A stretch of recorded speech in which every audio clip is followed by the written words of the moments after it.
Hello, I am the Ronan Pawn, and welcome to a twitch.tv/Ronan Pawn live stream on twitch.tv/Ronan Pawn. How you doing today, huh? It's June 10th, 5 p.m. Eastern in the States here. Yesterday, the House committee got together and analyzers started to present to the American public the facts of what occurred on January 6th, 2020. 2021? In the wake of the presidential election whereby Donald Trump was shown to be a lame duck and could not secure re-election, even though starting from the position of, being the president, and so you usually have a pretty big benefit there. Hello, Draw29 and 2% skill. I forgot to test, you're right. I didn't wait. It's clearly working because you did it for me, but test, you're right. Hello and welcome to the stream. So I'm going to start off by saying, Tiny Build, the publishers of Clustertruck, Landfall Games, the developers of Clustertruck, and Clustertruck as legal entity in no way endorse any political statements or any statements of any kind that I may and absolutely will make during this live stream. Why am I saying that? They certainly didn't ask me to, but because they gave me... I should probably put something behind there that makes it more legible. I'll just put my arm back there. They gave me some free Clustertruck Steam Keys to give away. Again, they've been so kind to me over the years. My contact, we'll say, who never really says anything to me. Just I pop open Discord one day and see, boop, there's a list of Steam Keys. It's like, oh, thank you so much. He dropped me a list of Steam Keys to be given away today. That you can win and then install Clustertruck on your PC and become a speedrunner who takes all of my rankings. Why am I doing this? This seems like a bad idea. This is more competition in the marketplace. That's capitalism. We know that capitalism always sources its slavery. That's how it works. Economic slavery, literal slavery. It's always got to be some form of slavery if it's capitalism. Why am I abiding by those rules here? Hello, the biggest blueberry. Nice. Good luck on the runs. Thank you very much. My plan is, by the way, give me that and get me my fun rainbow hourglass. My plan is I take a PB in the run, even if it's not that great of a PB, and we'll give a Steam Key away. I think I've set it up. Hopefully, I won't remember how to do it, but I'll figure it out in the time. In order to open up through Streamlabs, entry in chat, just say that you want to be in the drawing, and then you got a chance to get the key when it comes up, if it comes up. Because we're going into Laser World with a PB of 142.6 in this segment, so 1 minute 42.6. We must have gotten that recently. It's not that big of a... Oh, is that the one that I got off stream? I think I got that off stream while I was practicing, just trying to stay limber in the speedrun one day while you guys weren't around. Yeah, it was you that wasn't here, not me. What does PB mean? It means a personal best. So up there, I got my timer going, and you see that at the bottom 410, we end this segment with 1 minute 42.6 seconds. That's the fastest I've ever run it. I will be going for today on the leaderboards. I actually don't know in Laser World. I should be able to take 6th, no doubt, for 138, but I could see the possibility of being able to take 3rd or even 2nd. It depends what kind of time save is here now that we've got VSync turned off. While I'm doing this new technique we've got of the baby pause bounces, which I'll show you right now after we load in once, and then I pop out and then I come back in. It goes something like this. Come in, and then hang on, I want to get a good one to show it off. Boom. And then you pause twice, turn around, run at the windshield, pause twice, the game's physics engine glitches and doesn't know what to do with that, and so it gives you, it pushes you out of the truck and sends you flying in the direction, and it's subtle in the various ways. Why did you not register that I cleared the level already? The timer is still running both IGT and RTA. That's why we do one run up front. The timer's a little bit goofy the first time that it goes. Hello, King Kozatov, by the way. So yeah, I'm going to come in here, and I don't know if this is going to work out for starting the level. We know that we can get out of here with, I think, 7 seconds or something like that. But this might make it more consistent, and I might be willing to take a slight time loss, and it might not even be a time loss, just to have a chance of getting through here. 8.7. So over PB, that's only a 0.1 second time save. Let me run it just normal, which will probably take a couple of attempts, because the lasers are random and getting in my way, trying to get me killed again. 8.3. So, can I match an 8.3 with the baby pause bounce, windshield pause bounce, whatever the hell we're calling it? Like, I don't like any of the names they got for it yet, I keep saying. The legend, Mr. Pawn. Yes, you can read your maps by me. What? I don't know, they called people goats nowadays. Certainly that makes at least as much sense. Alright, reset. Can I get one of these? Especially if I rush it. Can I get one of these that comes off and gets me out with like a low 8? Because if I can, yeah, preferably one that's got some height on it so that I can avoid these early lasers. I'm sure I can get one that's like massive and sends me all the way to goal and puts me over everything. But I shouldn't need to. There's a big one. Not as big as it could be, in theory, but, damn it. I just want to prove that I can get one that will get me there in a low of 8.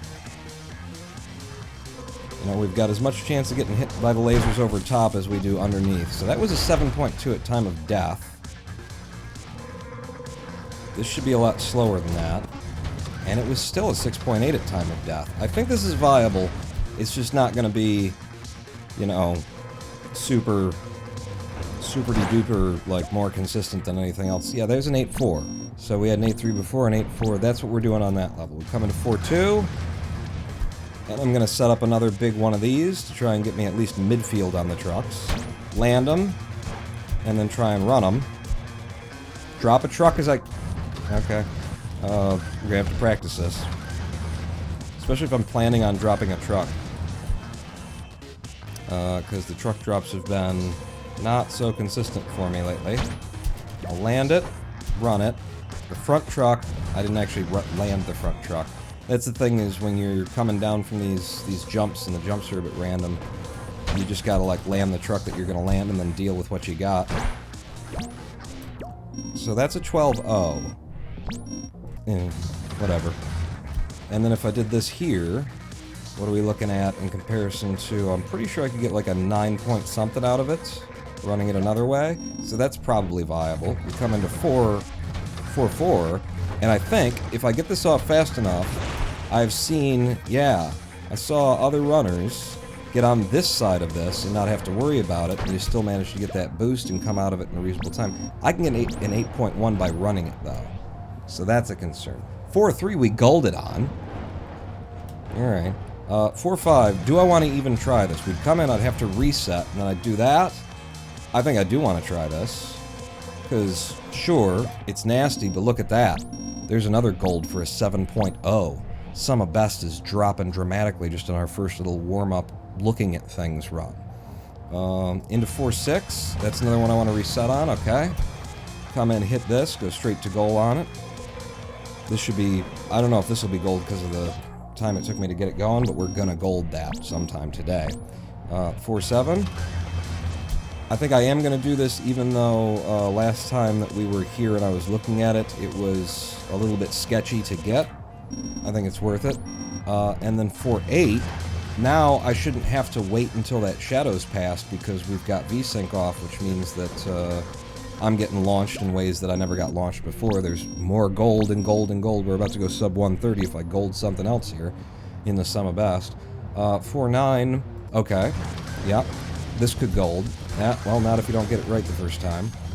But being able to do this just might compete with going out and doing it the old school way of taking a PTB off of the launcher there. 4.10... Because I've got Noah's method for it. But we gotta try this. We gotta try coming in, hitting it, and then seeing if we can't get enough to go where we want to go with it. It's gonna be a hard one to... There we go. Now, yeah, I saw this in, I think, Emily's run or someone else's run as well. If you get out there fast enough, you can take this from the left side over that and everything, but you're going to need height for it. On. And that's not height. I'm going to go around and try and slip through. So that's not great. I might not want to go for this because of how low percent it looks like it's going to be to get the maximum that I want off of it. You know, if I take my time and set it up, then I've got a better chance of getting what I'm looking for. But yeah, that's pretty tight. Whereas if we do it with the new Noah method, or the method I took from Noah and modified it, then we might be able to get a boost that will let us pass through there and go straight to goal. And if we don't, we can still go to goal and finish the segment anyway. That's the kind of boost I'm looking for. It's still not high enough, so if I were in run, I'd just come out here, I'd do this, I'd lev my way to goal, maybe drop a truck on the way, and we can still pick up time. Let me just do this one more time to see. So that's the height that I need, and then I come around that way, and that's the potential of that one, is 9 friggin' seconds. Let me do that again, because this time I did it on the side that's going up the hill, and I got more boost off of it. The other thing I can do to try and guarantee I get more height is to just mouse down a little bit more into the windshield as I go. This could be viable. It's just a lot to try and bank on, and that didn't work out, but it did give me the trucks in an incredible amount of time there. I need to put the mouse down more. So, like that should give me a little bit more height. It didn't that time. It's a weird angle that the truck's at, too, to try and gauge and judge whether or not it's going to come out the way that you expect it to. That is tricky. And it's a hard corner to turn. This is all height, no speed and directionality. I have to generate the speed and directionality, and it puts me there late. This is still low percent. A low percentage thing. That's spinning that way, so you do want to go around this way. Laser comes into your direction if you got that height. Damn. And if you don't have height for it, then it just ain't gonna get you what you want. Because I won't be able to clear this. Okay, maybe hold spacebar as you unpause. No, because I am tapping it as I come back onto it, and that'll get me an extra little mid-air jump in the best circumstance. I think what we've just shown is that, well, I can do it. It's so unlikely, and I don't want to throw away a good run on it. I think I should come in and go for this one. We get up to here, the fourth truck, we do like that, and I try and dig in, get a nice big pop, lev my way through there, and we come up with a 10-7. Sure, we could get a 9 if I got lucky on 410, but I don't want it all pinned to luck on 410. So, sum of best after that first little just walking through it to try and figure out what we're going to do is 1 minute 30.85, so 1:30, 850 milliseconds. Way to make me watch. I want to play this, but have no money. There you go, Mephistopheles. Stay tuned and encourage me to get a PB. You'll have a chance to grab yourself a key. Alright, bank all of that, and let's start this again, and this will be a while. You know, it's a segment grind, so if you're unfamiliar with what a segment grind looks like, it's going to be a lot of false starts, it's going to be a lot of that, getting somewhere and dying. Oh, that's a really fast throw. Oh, that's beautiful. Okay, 8-second start there, that's got to be gold. No? Okay. That's the truck. I'm picking my truck. Alright, don't take me out anyway. Same here. Kinda did that crappily. It'll get me to the end. I think it will. I'll drop a truck if I need to. You gotta do this fast, Pawn. Get in here, turn around, and slap it. And we are going to, you know, just eat time loss across runs in order to get practiced on the levels. Come in. That didn't help. Carry on. And then here we decided that I was going to go for this.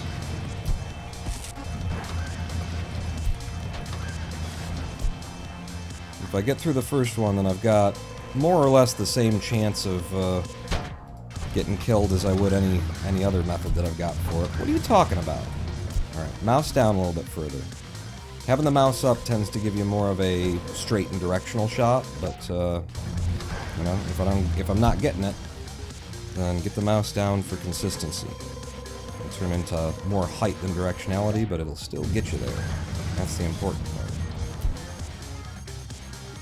4-8. 2 levs and out here, I think. Yep. 4-9.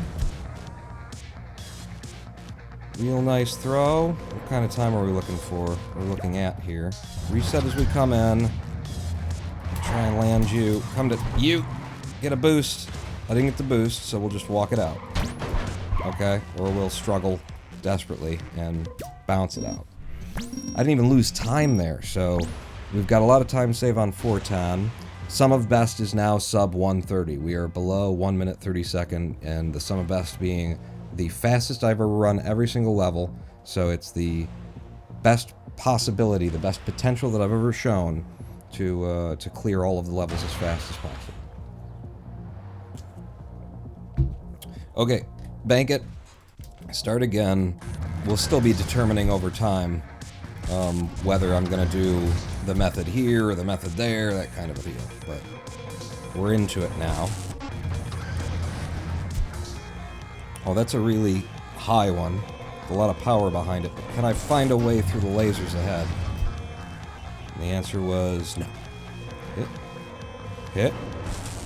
Yeah, I just kind of walked into that one, didn't I?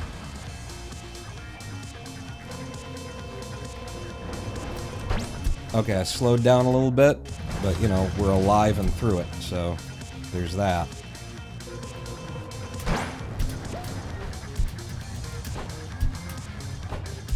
Okay, pretty good recovery from that. Or 3, I did a little reset here, not sure that I need to, but I did.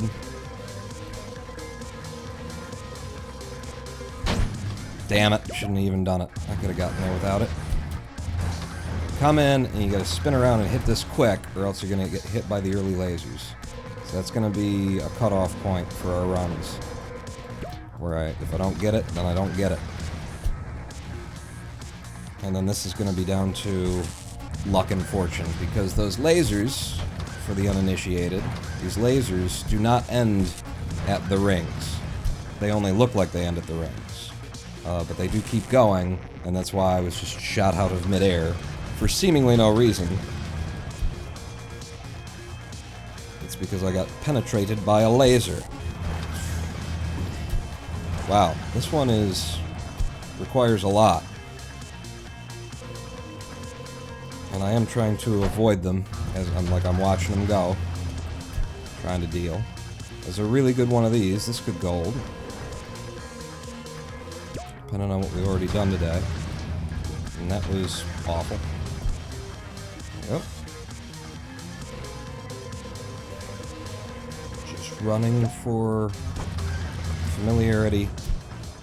Oh, that's beautiful. That's gold 4-8. That's 1 11 out. I'm using 2. Down here. Hit you. Another beautiful shot with like all of the speed and everything. It's very different which one you're going to get from run to run. It's not what I want to do, but here I am having done it. And then we die. So up to there, also not what I want to do, but it'll at least get me to the front trucks and I can run it out. Can you? Or are you going to waste so much lev? The answer is no.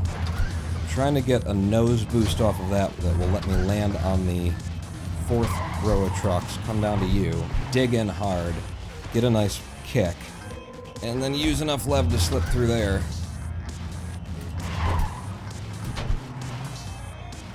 Yeah, not enough height.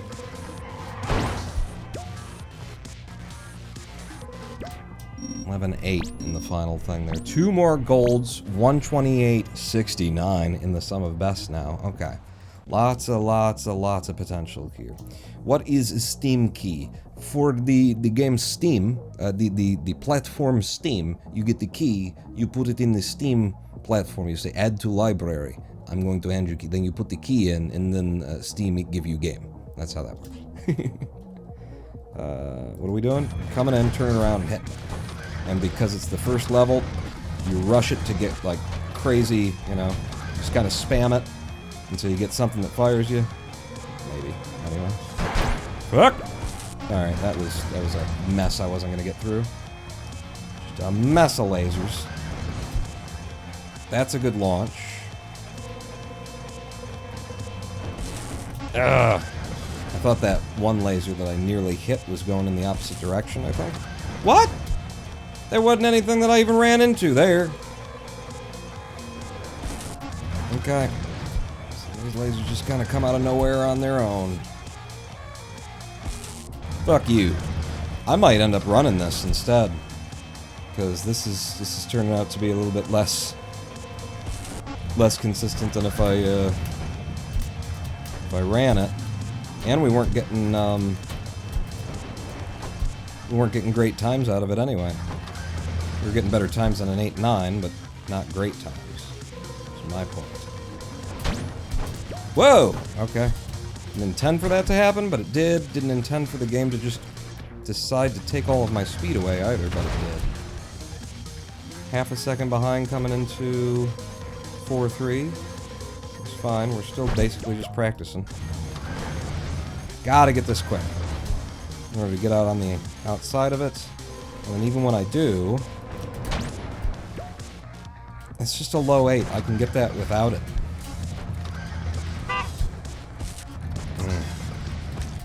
The low percentageness of some of these might end up... I might be doing something different. But I mean, even if we weren't doing this, we'd be doing that. And the thing is, it'll give me more height, but it'll keep me in the air so much longer. There's so much time save on 4-5 by staying directional and low with speed that I don't think that's one that I could possibly throw away for all the time save that's potential here. But I need to take my time coming into 4-5, like, really set it up. Oops.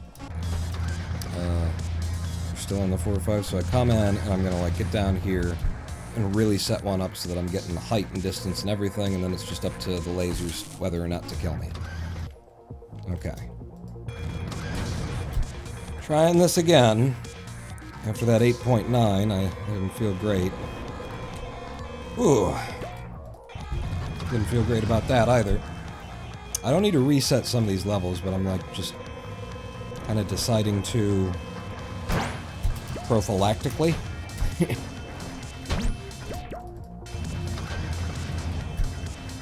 Okay.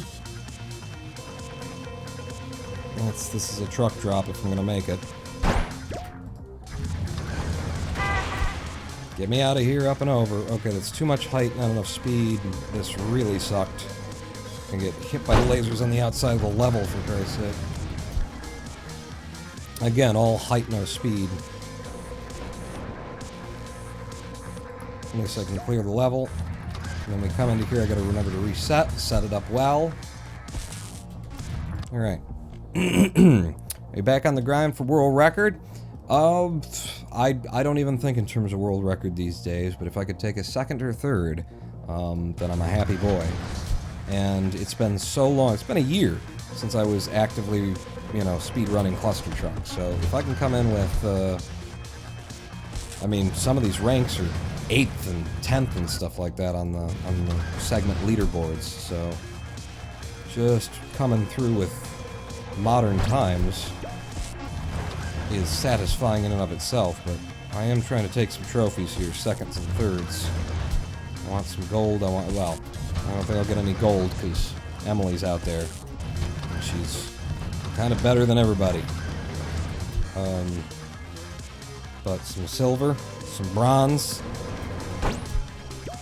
that's good. I can deal with that. Don't fall off the truck as you come in.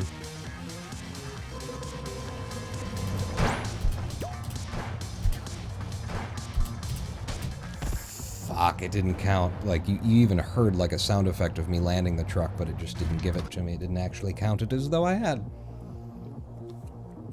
Derusting, got it. Still, good luck. Thank you. Guardian. The Guardian. Oh, you're a Jersey Guardian, I see. What do you got?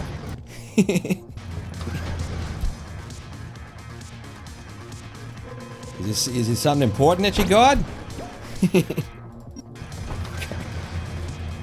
Fuck, that was, I took my time and set it up, you just didn't give it to me.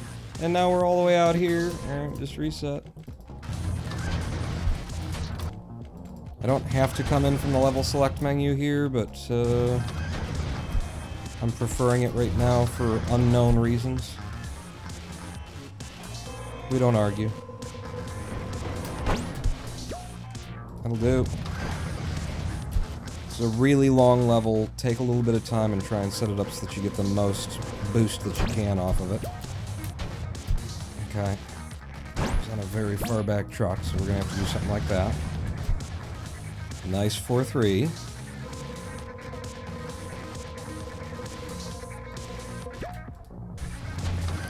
Four. Gotta do it quick if it's gonna work. So far I haven't seen that it saved me any time anywhere. Yeah, that still hasn't saved me time there. So we might be running that one, because unless I get one that goes all the way through, it's just not doing it. So practice up on this. Pop. I'm gonna go all the way to this truck, and then off of you, and then in, and that's an 8-1 without straining. So you gotta remember that I'm actually gonna run that wave laser world. Oh, that would have been so cool if I went right across the top of the porcupine's back.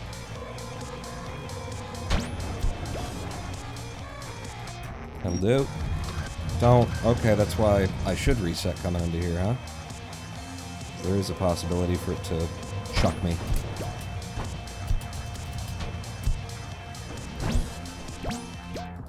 And in, click the button, and I need to reset here. Jeez. So I was right to be resetting ostensibly everything. And my right ear just went out.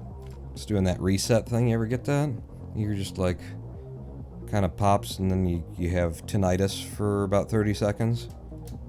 Yeah, I hope somebody else gets that. Did that happen to you? Because it's all my life. I get that occasionally. Not like regularly, but regularly enough to be like, oh, my ear just did a BIOS flash.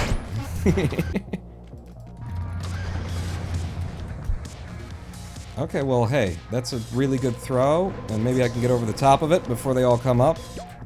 For an 8-3, hell yeah. God damn it. Reset on every fucking level, Pawn. Laser roll.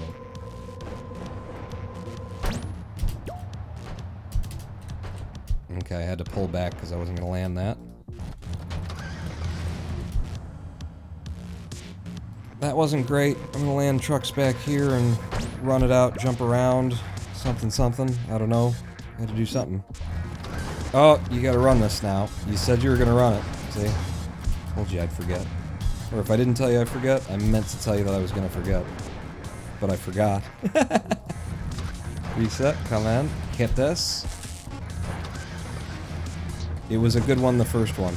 You know, it was just down to luck whether or not I got through the first laser there.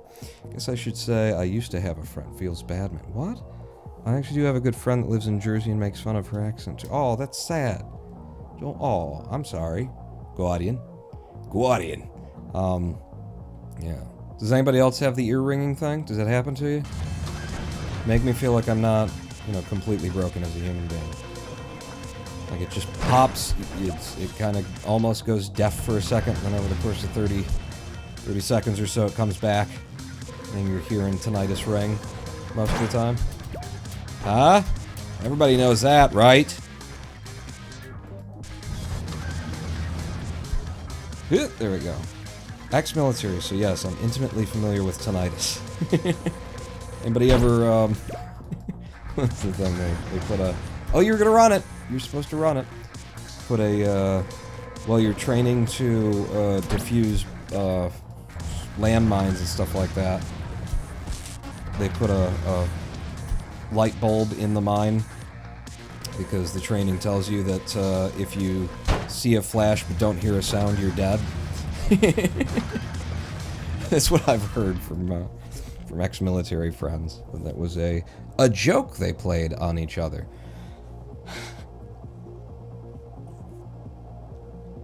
I've heard people describe it as getting a brain BIOS updates to find any key. That's, yeah, there you go.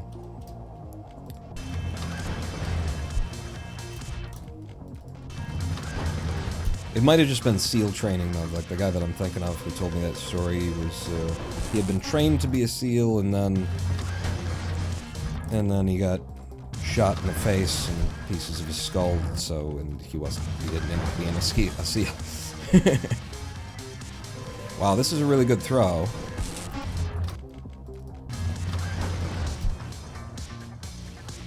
This is a bad one. It's all height, but we're gonna do that thing where I try and get across on the top of it, and maybe we take it anyway. And then we just make it work in 4-2. Take that truck. Pick your truck, come down on it, commit to it, take the speed, and go out.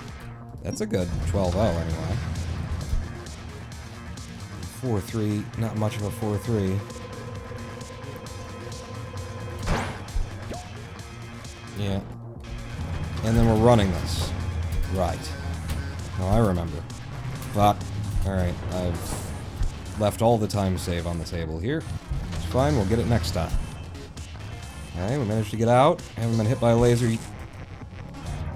Set myself up for failure by starting that sentence.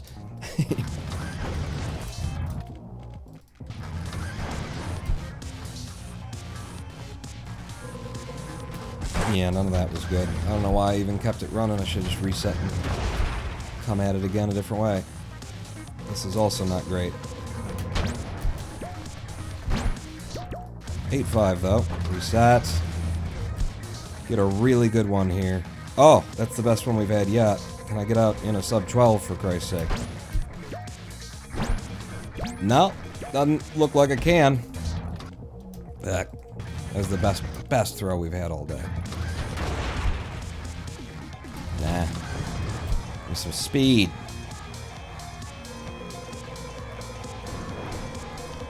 Whoa. For an 8-0. Pretty sure I can run it faster, though. I've picked my truck.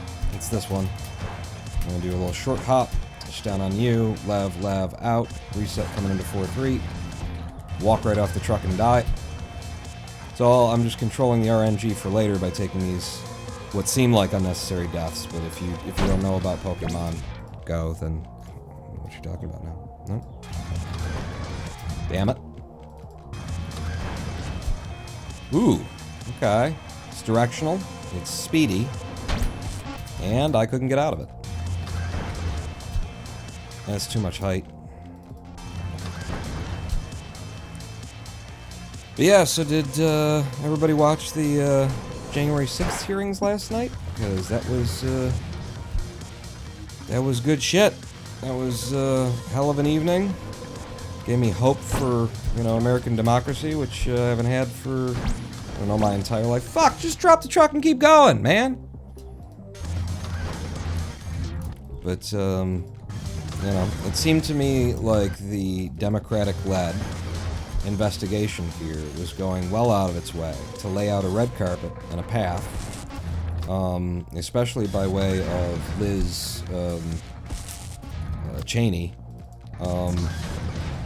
for Republicans who don't think that the best way to run a party is to court white supremacists, and who aren't happy with what Republicanism has come to represent in America, for them to, have a way of, have footing to rebuild their party, Democrats were very quick and happy to praise members of staff, Republican staff, within Trump's administration for upholding their constitutional duties and, not being willing to, and resigning, and all of the things that they had to do. And they had a guy pretending like, you know, he just gets to be king now because once he got elected. So, you know, I don't know. That's my biggest hope, is that Republicans who have been dissatisfied with the Republican Party, who see it as not really representational of anything anymore and just kind of a way for people to raise money to get power so that they can aid the will of rich people, by way of courting ignorance through white nationalism and shit like that. That, I just hope that there's still, like, a body politique within Republicanism that will see this opportunity, seize this opportunity, get on the side of government in general, of democracy, of America, of the Constitution, and our government as it exists, instead of being on the side of the party that has, you know, to this point, decided that the best way to get the extra votes that it's not going to get from people who just count themselves as fiscal conservatives is to appeal to heartland racism. Yeah.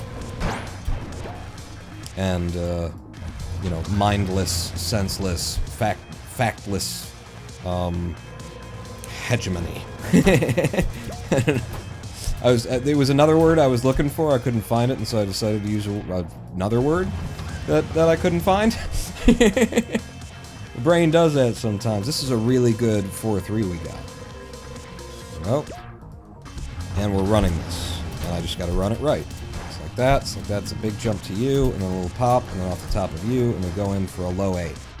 8-3, I'll take it. And then down here, get a nice big throw, puts us through, and then, you know, just hope for luck that we actually get through on it. There's a gold off of 4-3. I called it as being really good. My inbox was too flooded with media saying that no one is interested in the January 6th inquiry.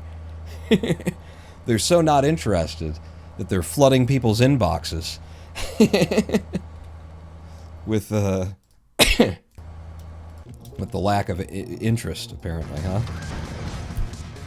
We're so disinterested, we're gonna, you know, dedicate bot networks to be ready in the YouTube live stream of the January 6th hearings to try and keep people from being able to actually communicate while disseminating a counter-narrative.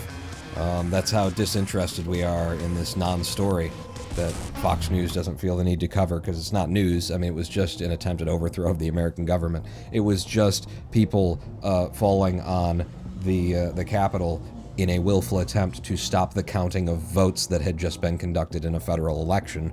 That's not news. I don't think the Republican Party or their voters are courting white nationalism quite as earnestly as the Democrats claim. Don't get me wrong, it's got a lot of problems, don't get me wrong, but I don't see much evidence for it other than the Democrats' propaganda. I mean, courting white nationalists in the Proud Boys, courting white nationalists at Charlottesville. This is a group of people who stood outside, who went on a little march before they ran a woman over in the street. You know, before it, where they were chanting blood and soil, who then, at the Charlottesville protests themselves, were found in the, you know, they were all cheering as the then speaker, the momentary leader of the group, ended a dissertation he had just made with Gas the Kikes, Race War Now, and then, you know, Donald Trump, you know, comes out and says there's good people on both sides, and then refuses to, like, acknowledge that he's wrong about that when presented with the evidence of it. And, yeah, no, they're absolutely courting white nationalism. They're absolutely speaking to that. I mean, what do you think Tucker Carlson on Fox News is about?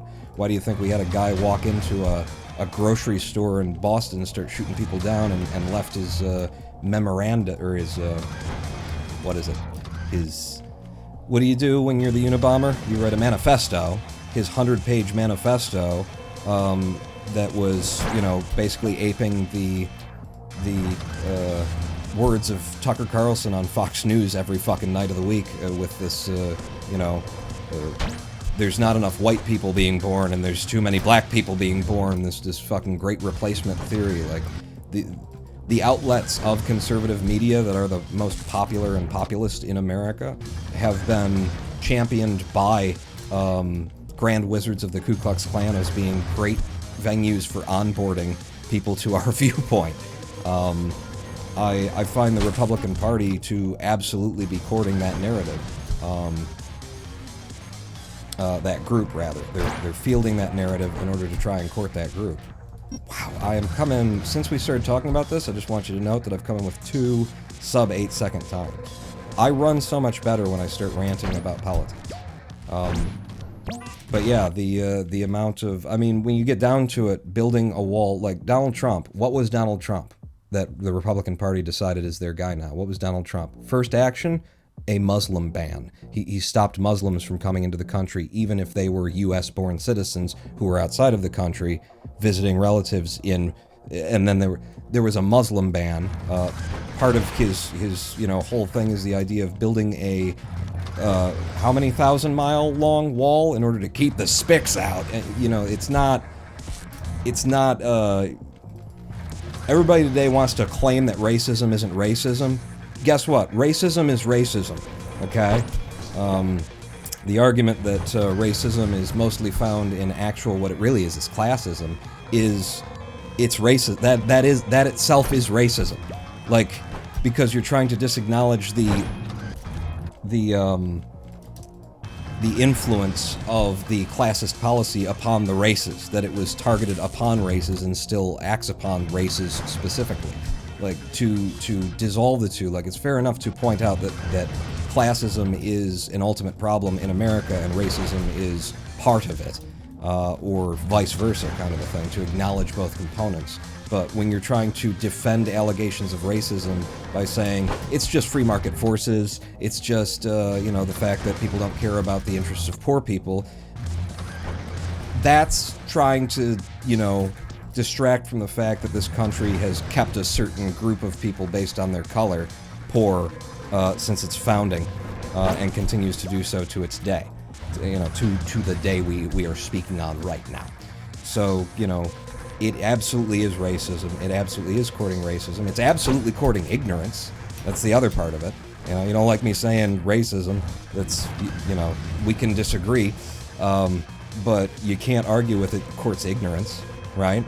Like, I mean, literally the policy of the Republican Party in seeking its additional votes from extra electorates has been to provide disinformation campaigns, including what we're looking at in the January 6th debates, to, put things out on Facebook the way that Russia does in an attempt to overthrow, democracy or get their hands involved. You field counter narratives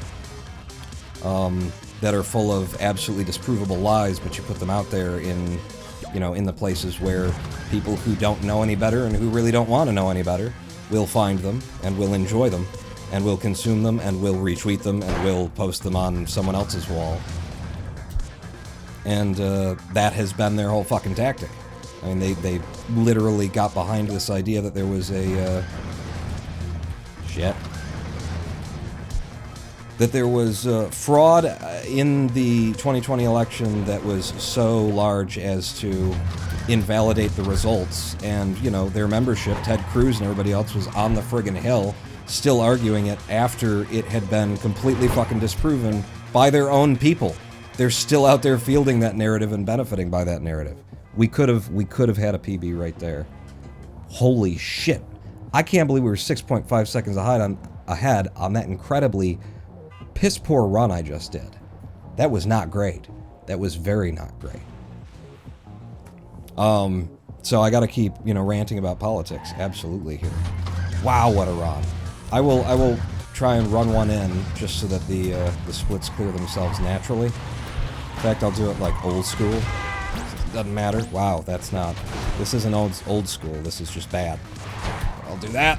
Right. Do it the new school way. Like that, up to there, because you need practice. Down into here. Dig your face in. Try and get the big kick. You got something that's not good enough. That's going to be my biggest problem, is knowing when I've got it and when I don't. Hit. Give me the up that gets me to the fourth row of trucks, and then that puts me in the position to dig in there, get lots of height. This is the one that goes. If I don't steer it into the wall. You. Down to here. There we go. I can't even hit the wall if I wanted to. Yes, you can. Boom. 11-0. If we can do that, we save even more time. That was a horrible run. We were already 7 seconds ahead. I wasn't trying to keep a Steam Key code from you, by the way. That would have been a PB. We would have taken it. I just fucked up. It's a hard level, especially with the new methods that I'm going for. But yeah, the Republican Party, I mean, who do you think they're working for at this point, when, you know, the representatives of the states that just had children, you know, 19 children killed, are ready and eager to back the NRA before they'll talk about the idea of having, like, just licensing gun owners, you know? That's, this, by the way, this issue, the idea of licensing gun owners is supported by 68% of gun owners, 73% of the American people. The only thing that's standing in the way is the Republican Party. So if we have a majority consent in this country over this issue, a strong majority consent over the idea of, yeah, probably it would be a good idea to license people who have this deadly weapon the way that we license people who are driving deadly weapons on our roads.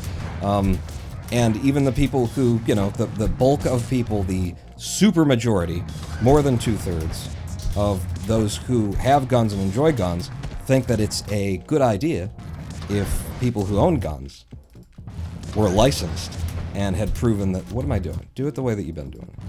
Prove that they were responsible with the gun, that they didn't have a criminal record background, that they had to wait a couple of weeks in order to buy the weapon, if it's their first weapon kind of a thing. Like, whoa, that was a 7.4? Holy shit. Who are they doing that for? Who are they courting? That is just them courting the dollars of the NRA, as far as I can tell. But with their policies, you know, it's all about, like, finding a group of ignorant people who will listen to something that isn't true and believe it is, and fuck me, you gotta run this one. Coming in with great time save off of that incredible opener you just got, and you can't remember what you're supposed to do here. I can't actually remember what level's coming next at this point. We're still that early in the run. None of that was Republican, though, in any way. They were officially part of the Republican Party. Compare that to Democrats who are open card-carrying communists. Here's the thing. I identify with the socialist end of liberal politics. I'm not a big fan of the Democrats, because I don't think that they're left enough. I don't think that they represent the interests of any decent, you know, caring human being. I think that they go out of their way to court the middle. The right, as I'm saying here today, is going out of its way to court the extreme right, is going out of its way to court Klansmen and seek their support. As we saw, the last Republican president literally arranged for Klansmen to come and try and overthrow the results of a Democratic election. So I don't think that's up for question. But I'm not a big fan of the Democrats because they're not, you know, left enough for me. What I want is a bunch of crazy stuff that, again, you'll find the majority of American citizens agree with. I want socialized healthcare, free, single-payer healthcare. You walk into a doctor, you walk into anywhere, it's just paid for. You know, like Canada and England and basically all of Europe and all of the developed Western fucking world has. I think that we need that, and Democrats think that we need Obamacare, apparently. I think that education, secondary education, I'm talking about college and I'm talking about technical schools, should just be a cost absorbed by the federal government. I think that we should tax people who have a bunch of money, take that money and use it for the people. Because I believe that the government is an agency of the people, by the people, for the people. And I believe that rich people have the ability to self-represent in a way that the populace of a nation does not, and that's why we have things like democracy these days. Because it used to be kingdoms, and we used to have the situation where one really rich guy told us how it was all going to be, and he and his sons and his friends and his viscounts and his dukes and the people who kissed his fucking feet all decided how our lives were going to be lived and how we were going to suffer and die. And so what we did was we came up with this idea of a populist government.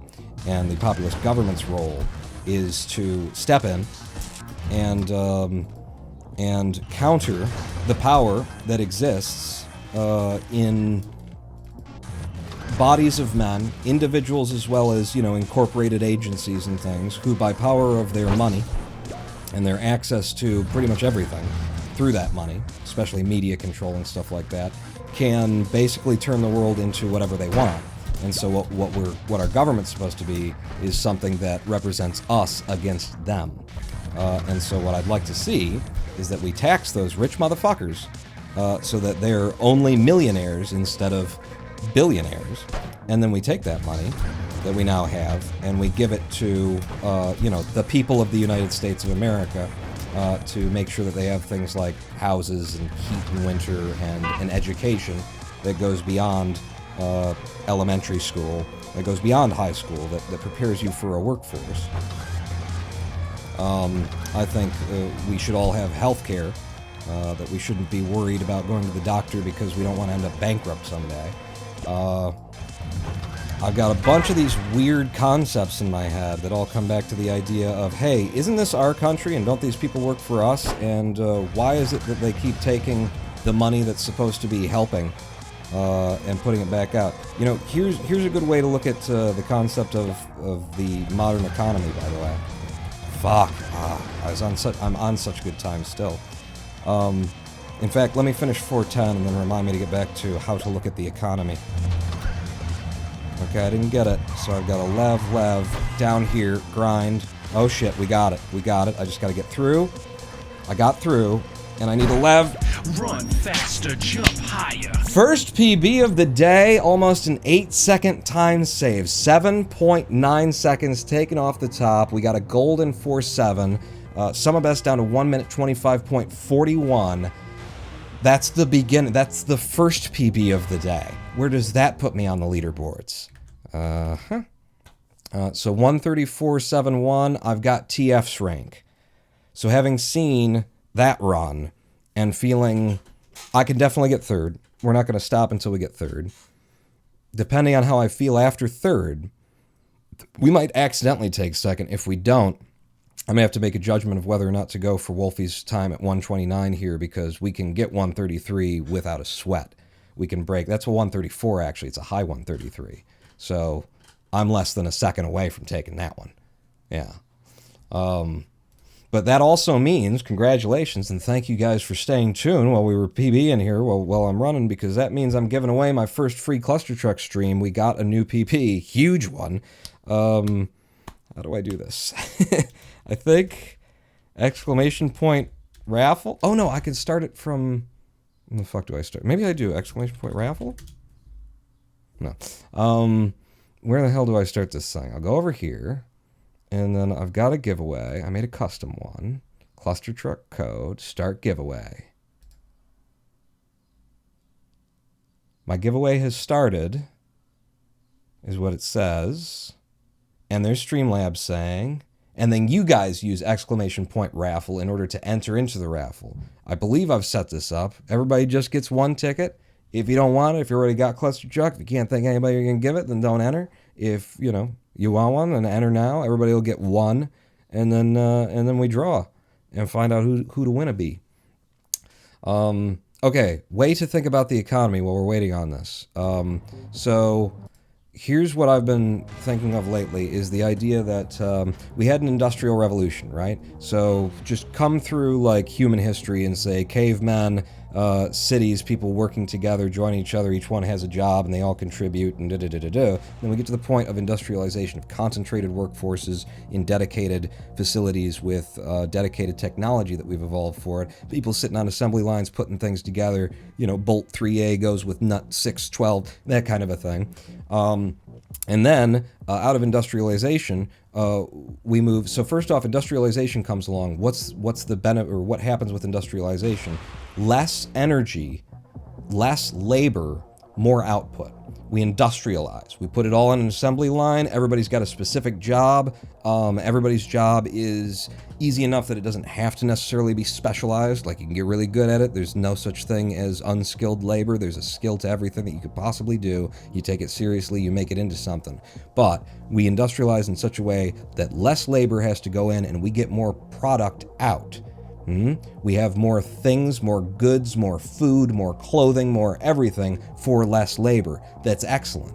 I mean, who wants to sit on an assembly line putting cog 12 into slot 4B, every day of their life. If we don't have to do that, great. So there's industrialization. What comes from industrialization? What's the next step? Automation.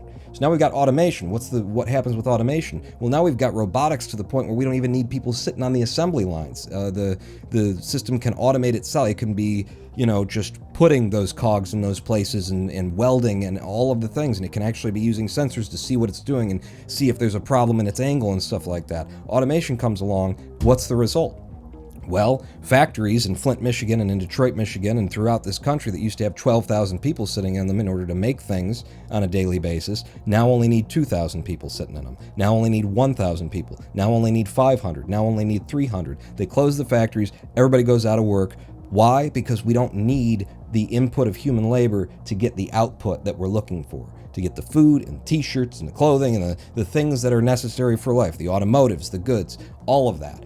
This is great, right? We're moving toward a fucking Star Trek utopia. Less labor, more output. Technology is helping us get there. Here's a small problem for capitalism. We're going to have no less than 12 billion people on this planet before we're done growing in population. And we got our fingers crossed it stops somewhere around 12 to 14, because if it keeps going, it gets worse. Automation, technology means less work. It means that there are less jobs that need to be done. We produce more. So any system of capitalism or politics that bases around the idea that you need to work in order to eat is not going to work. It's worked in the past. I see why we're committed to it, why we're carrying it along, but it's not going to work because we got 12 billion people on this planet eventually. We're going to have. And the population growth versus the technology outmoding the need for human labor, they don't balance out. Technology continues to increase. We're moving right now from the automation era, industrialization automation, into the AI automation era, where the system can redesign itself to be more efficient.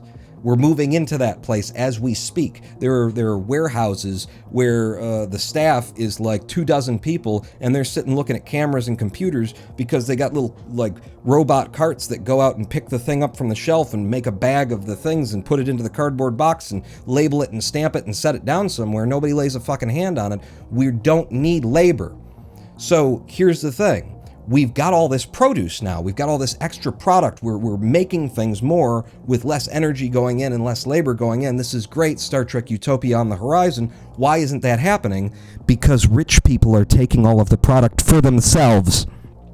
Because, the idea that your grandfather worked hard so that you don't have to work as hard doesn't work when a rich conglomerate, when a corporation, when a capitalistic for-profit entity comes in and steals all of the benefit of, now we don't need as much energy in to get as much out. They steal it all for themselves individually. Now it's not there for you and me and for everybody else. It's not going to be there for the 12 billion people that we're going to end up with on this planet. And there's not going to be more jobs to do because technology is going to constantly outmode the need for labor. So you either get on board with the idea of just supporting people to be able to live, start educating them, start trying to create a society that's built around driving innovation, that's driving culture and art and education and science and that kind of a thing, or we can just drive this fucking earth into the sun. We can drive this car into the fucking ground over the cliff, because there is no solution within capitalism for an ever-expanding population alongside ever-reducing need for labor. And having said that, let's do a poll. I think this thing's been open long enough. I'm going to close the entries into our Clustertruck thingamadoodle that we've done here. I'm closing the entries now. If you didn't get in, you're not getting in. Exclamation point raffle. Closing it in 10, 9, 8, 7, 6, 5, 4. Eat the rich. Eat the rich. Eat the rich.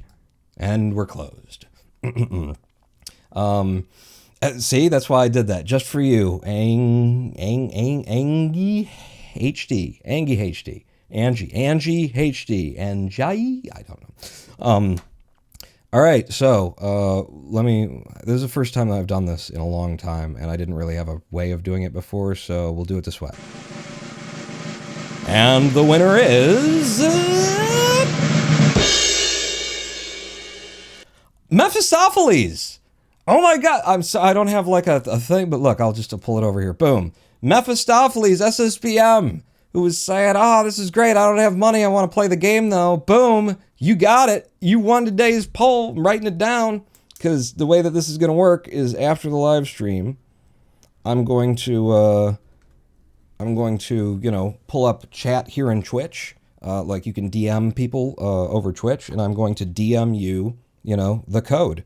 I'm going to actually probably DM you, to confirm that I've got the right account in case I typoed something, and then I'll DM you the code. So be looking for that here on Twitch. Watch your notifications. Watch for DM messages in chat because that's how I'm going to do that. That was our first Clustertruck free code giveaway of the day after taking my first PB of the day, which was 8-second save.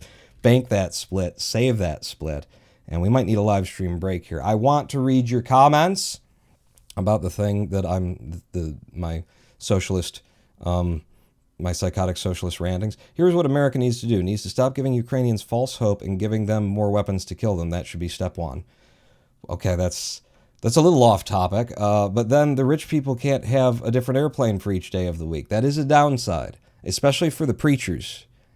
How are they gonna, how are they gonna keep up with the other prosperity wealth preachers under capitalism who have $600 million and who say that's how God wants it, even though, when God was here in flesh, according to them, he walked around he didn't have a home and said that the rich shall burn in hell. There's things like that are... I want to read your comments, but I absolutely killed them all by holding the raffle. It moved everything down.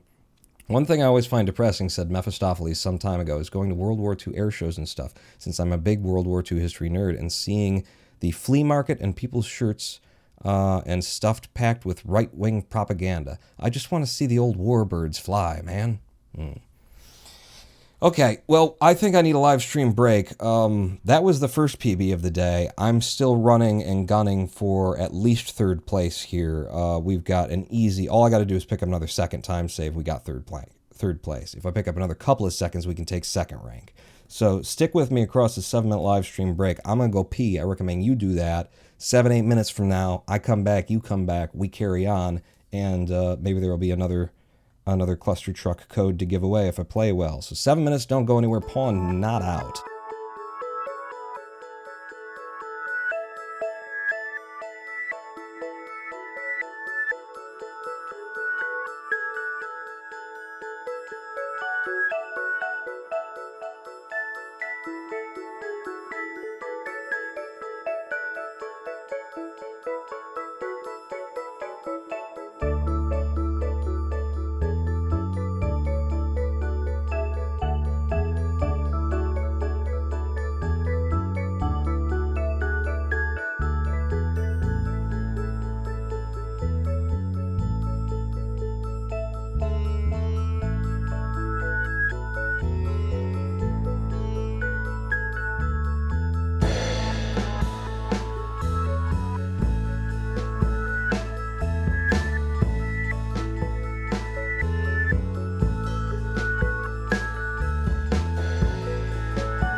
Hello, I am the Ronan Paul, and welcome back to a twitch.tv/Ronan Paul live stream on twitch.tv/Ronan Paul. We're running Clustertruck today. We're running in the Laser World segment, grinding for new PBs. We just took one, and it's a big one. It's an 8-second time save. We're down to the fastest run that I've put in on Laser World to date. You just saw it if you were here. 1 minute, 34.7 seconds. Music can go away now. On the leaderboards, at a 134, we've got 4th rank. I am absolutely taking 3rd rank today. I might be gunning for silver. Might be gunning for 2nd rank, but I'm not entirely sure. And of course, because it's one of my live streams as we do it, we're discussing the state of the world generally, having been inspired by the House hearings on the January 6th attempted overthrow, the attempted coup, the attempted subversion of democracy that took place on January 6th.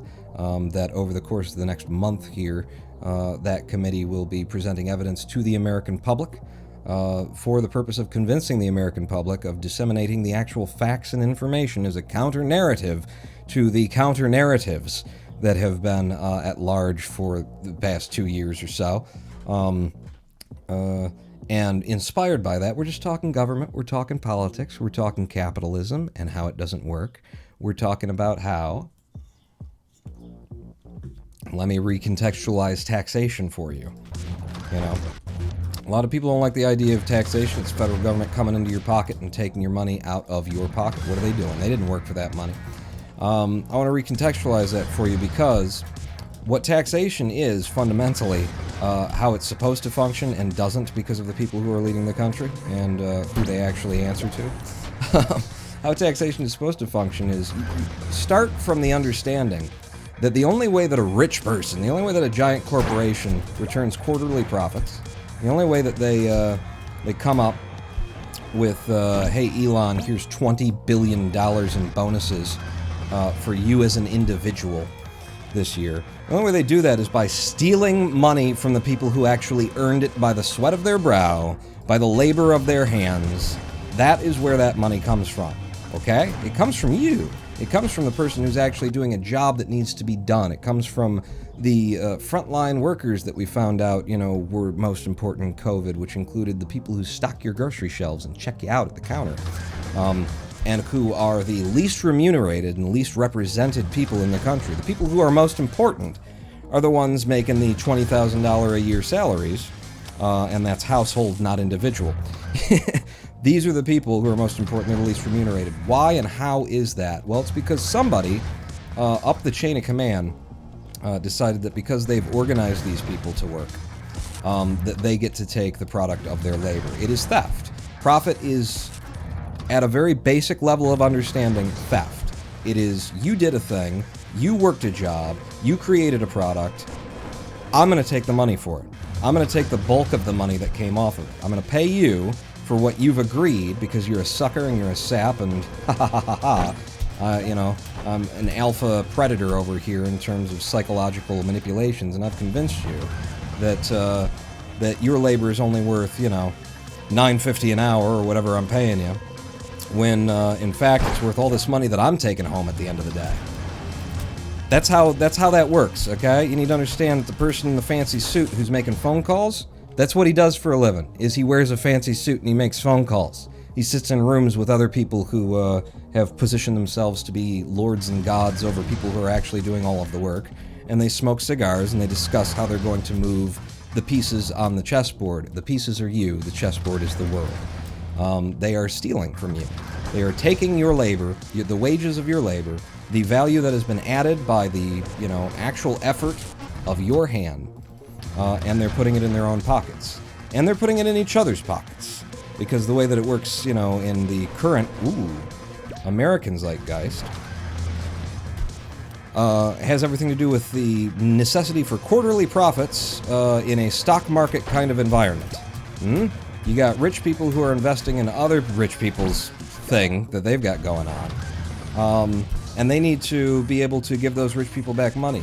You know how most of, like, the stock market, how most of these businesses that aren't blue chip and haven't been around forever, how it works? You can't just, like, come up with a product, build a business, and then, you know, ask people to invest in it because it's a good idea. No, what you do is you get people to invest in it on speculation that it might be, return them a profit. And that changes what the product is, and it changes how you're going to run your labor force, and it changes what the profit incentive needs to be. They need to produce a larger profit this year, this quarter, this 3-month period than they did in the last 3-month period. If they don't, then the people who have invested in their company, thinking that it's a good idea, thinking that it's going to make money anyway. It's not necessarily that it's a good idea. You don't need a good idea. You just need to convince people that you could make a lot of money with this. It could just be a stupid fucking scam, and a lot of it is. But they need to convince those people that they're ever growing. So quarterly profits, if you made $1 billion last quarter, last 3 months, in this 3 months you make $999 million, you're on the wane. Your investors are going to go away. And you know why that's a problem? It's because your company doesn't actually run on the money that it, makes from providing the product and the services.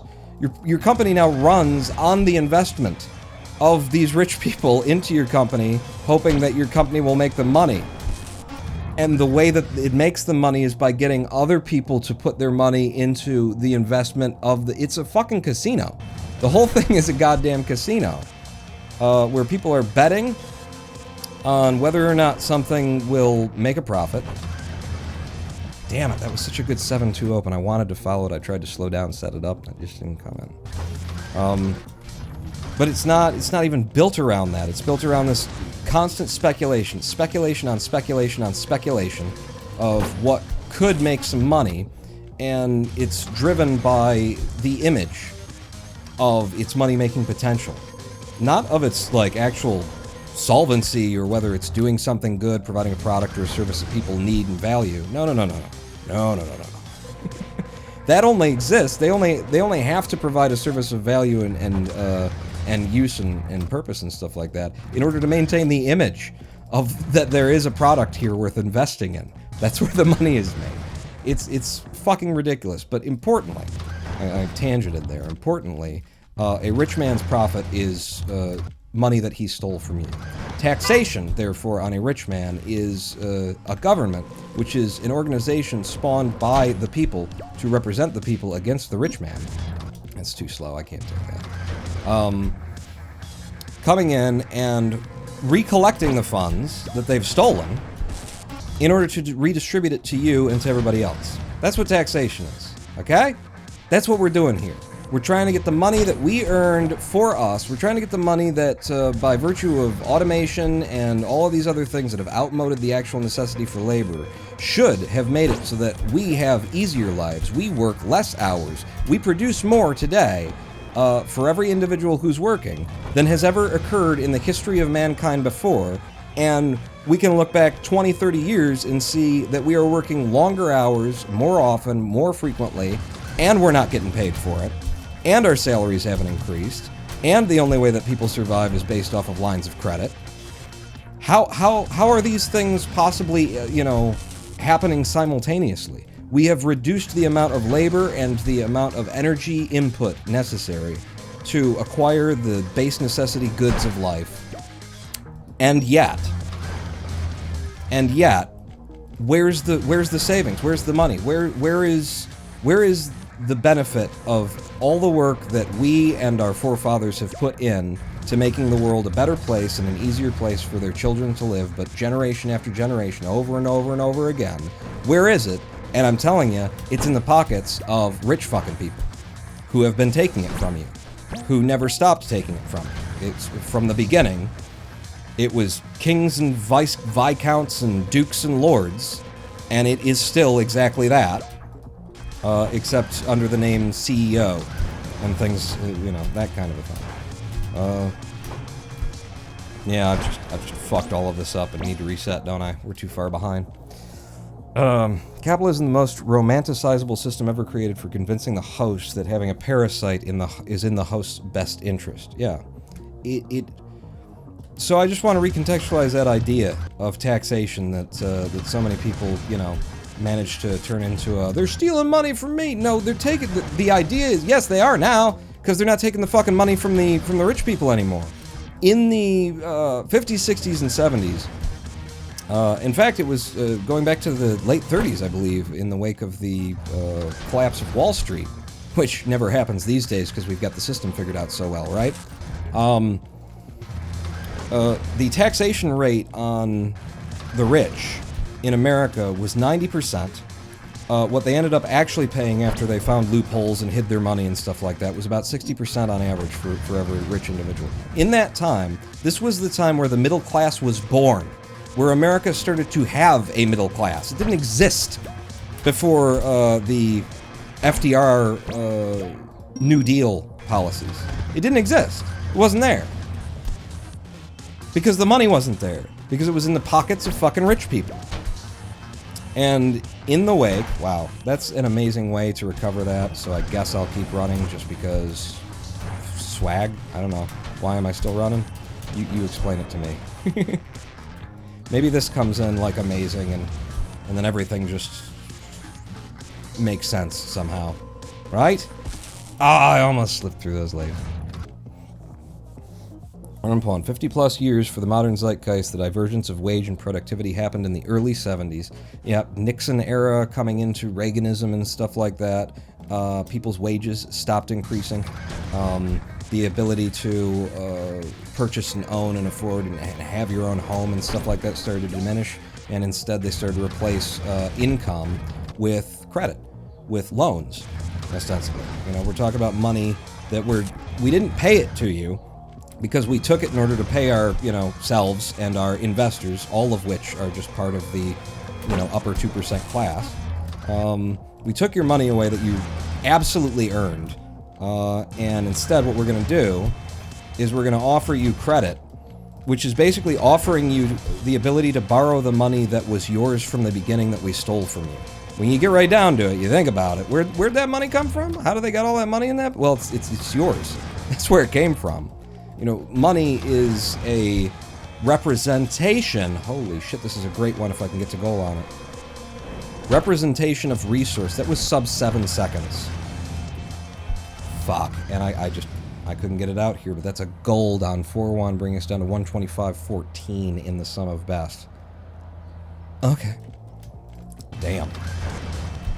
That was a great one. I wish I felt like I could concentrate on what gets that in this level, but it's such a chaos clusterfuck. It's hard to look at. What was I saying? Something about eat the rich, right? That your money, the money that they loan you in order to, you know, be able to afford to live is your money. And then something about middle class and starting in the divergence in the 70s. The 70s was where they started to replace your wages with credit, lines of credit. And you could just look at a chart. Just pull up a chart. Pull up a fucking congressional budget office chart. You know, it's fucking known. It's history. It's economics. It's reality. You know what else you can look at? You can look at, what is it? It's a comparison between the rate of taxation, and the income of the average worker. The rate of taxation on the rich and the income of the average worker, I believe.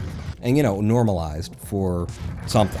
So you're not saying that, you're not assuming that $10 in 1960 is equal to $10 in 2022, kind of a thing. But you can, like, look at these movements in the economy, and for as much as you can find people saying, oh, the economy, it's even the economists don't even really know how it works or what you need to do in order to make it better. It's like, wait a second. I can see a direct correlation between taxing the rich and having a stronger economy. Why aren't we taxing the rich? Why aren't we at a 90% taxation rate? Why is it, why isn't the richest person in America, got $10 million instead of Elon Musk getting a $20 billion bonus this year after, I believe, securing, this happened recently at some point in the past couple of years anyway, securing a $300 billion seizure of, money from the federal government given to Tesla to build electric cars that you and I can't afford. He's not even trying to sell. Tesla isn't trying to sell them to us. We're not the market. So ostensibly, Elon Musk steals $300 billion out of your pockets in order to run a private for-profit company that apparently needs government subsidies in order to be successful. Gee, shouldn't the free market take care of that by itself? Shouldn't that, if you need $300 billion to actually make things work, what the fuck is that about? Where's capitalism on this note? So if Musk steals $300 billion, okay, from the federal government, and then gets a $20 billion take-home from himself, where'd that $20 billion come from? I'm pretty sure what just happened here is they stole your money again. They stole money that they'd already stolen. Some of it we'd gotten back by, federal taxation, and they managed to get the federal taxes to come back out of it so that they could put it back in their own fucking pockets. Going back to an earlier rant, conveniently lines up with desegregation. Once there wasn't the ability to redline black and brown areas and say we're not writing home loans for them anymore, then they stopped paying us also. Then the middle class started to die. As soon as black and brown Americans were allowed to come to the big party that white America was having in forming this middle class, suddenly the middle class started to die. Because they started taking the money that was going into the middle class and keeping it for the rich people again. It's weird how there seems to be this correlation between segregation, racism, and the economy. I don't know. You know what we need in his country? Some kind of critical race theory that analyzes how the government set laws based on the idea of a color of someone's skin, which didn't exist before then, and how our whole fucking system is subject to it today. There should be some kind of study about that that's taught in higher up schools somewhere. We could call it something. I don't know. Somebody just pick up some acronym for me. Pick some letters. Elon gonna dig tunnels and abandon the project as soon as people see that the project is stupid, says Megan Pies. Mephistopheles says, don't forget Musk laying off a ton of workers because the economy's bad while he's getting that bonus. Yeah, I think it was 12,000 workers. Because of the bad economy, well, he's taken home $20 billion himself. Can someone divide $20 billion by 12,000 and tell me how many people he could have let have a job still if he didn't take $20 billion for himself? This amazing dude who's gonna save us all because he's such a good guy. He's Iron Man, but for real, all of that stuff. Does anyone have a calculator and they can put the number 2 followed by a lot of zeros, and then the number 12 followed by 3 zeros, and press the divide button, and find out exactly how many people don't have a job here because Elon gets a $20 billion take-home bonus? I know it's hard math, but I think we can figure it out. If you want to really be pissed off, remember that it takes just 1.5 million in investments? Or meters, in investments for some rich fuck's money to have a higher income and pays less taxes on that income than over half the households in the country. And then if you really want to get pissed, recognize that for the low cost of $200 billion a year, there could be no poverty in the United States of America. That you could literally just pay every individual household in America that is beneath the poverty line. You could give them the money that they need in order to be considered lower class, in order to have the income that would move them into the lower class. It would cost you $200 billion. It would pay for itself because now you've got people who didn't have money before spending money, number one, in the economy. Number two, you've got children who are growing up with opportunities who didn't before, which, turns into educated, affluent workforces far more often than children growing up in poverty. That's a statistical fact. You could just look it up if you want to know.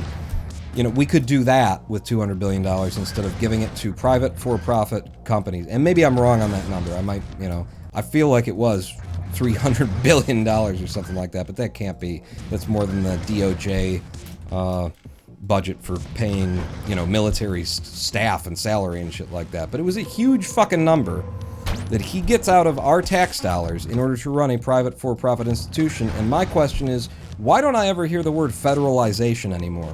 You know, when did that word go out of style? When did we stop talking about the absolute, total, don't fucking question it ability of the United States government to walk in one day to whatever business it is, no matter how big it is, if it's on our shores, and say, we are seizing this business for the benefit of the American people. Now it's ours. I am all for the idea of capitalism in soda pop and bubblegum. That's what it says. You know, it's soda pop and bubblegum, capitalism. Sure, go ahead. The things that don't matter, the things that aren't important, the things that aren't necessities for life, you can absolutely go ahead and compete in a quote-unquote fair and free open market over who's going to sell the most sugar water to American citizens. You can do that.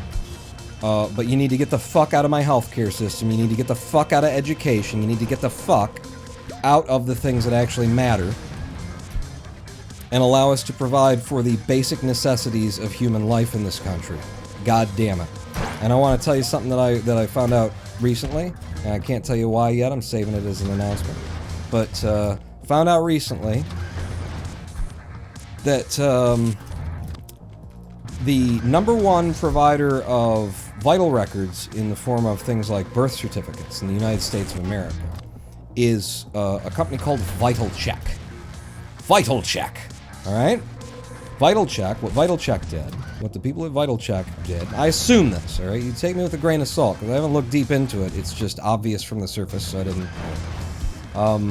But what Vital Check did was they realized, okay, every state of the Union in America has a vital records office that maintains these records. There's always a demand, always a need for a copy of these vital records. Of, you know, your birth certificate. Like, there's always going to be people needing it for various legal reasons in order to receive identification. If you want to request a new social security card, then you've got to, you know, reprove that you are who you are and present a birth certificate. They realize every state of the union has an office for this. And what we could do is, right now, pretty much all the states of the union are about $35, $30-something to get your birth certificate. What we could do is we could make it slightly more convenient in that you won't have to send a letter to an organization, to a government office, along with $35 in a check in order to request it. Instead, you can come online, then what we'll do is we'll send that letter. We'll contact the government for you, and we'll request it. And then what we'll do is we'll break our fee up into, obviously, like, it costs... Oh, fuck you. That should have worked. And that should have worked. Yeah, damn it. We'll break up the fee into the $35 to show the state. We'll break it into, there's a service fee for us, and then we'll do the old shipping and handling scam, right? Because sure, there's a cost to shipping something, but handling is just a way of moving costs around in order to hide what you're actually charging people. Always has been. That's why, in fact, they changed it to packaging and handling. You may have noticed that change at some point. They were always, all the television ads that you'd see, they'd say, $29.99 plus shipping and handling. And then at some point it turned into $29.99 plus packaging and handling. It's a way of taking the costs of doing their business the way that they have designed their business and being able to say it's $29.99 when really it's $32.53. It was always going to be $32.53. There's no way that they can get you the product without shipping it to you. That's their business. They're a drop shipper. You can't buy it in a store. Where was I going with that? Vital Check. So Vital Check operates the system. And they've done a good service. You know, it's kind of pathetic that the federal government, state government, that these institutions couldn't get together, that they couldn't individually come up with their own, like, way of allowing the American public to contact them online easily, make a request, submit the information, and then it's just handled. You know, you pay them with a Visa card, and you know, head back to your fucking Facebook wall, you yuppie. No. And then you carry on with your life, is what I mean to say. Is this is slow, right? Both of those are slow. All right, let's see what this does. Yeah, this is also slow. We're not that slow. We're not that far behind. You're okay, Paul. I don't think you're making it to goal on this. So you drop a truck, and even then you might not make it. And now you're real slow. All right, we'll do this, like, amazingly. Like you haven't done all day. Come up here. Nope, still didn't do it well. So, I was talking about federalization. Why, in God's name, is there today a private for-profit institution that's making money off of making it slightly more convenient to request vital records from the government, from state governments? Why? Why is that not federalized? Why? Because you realize what's going on here is that the federal government could charge the exact same amount, or the state government charge the exact same amount that Vital Check is, and then that money would go into schools and roads and community programs and improvements in funding, you know, state programs and things like that. That's where that money could be going. Instead, it's going into the private for-profit hands of the person who set this thing, this Vital Check system up in the first place. That makes no fucking sense.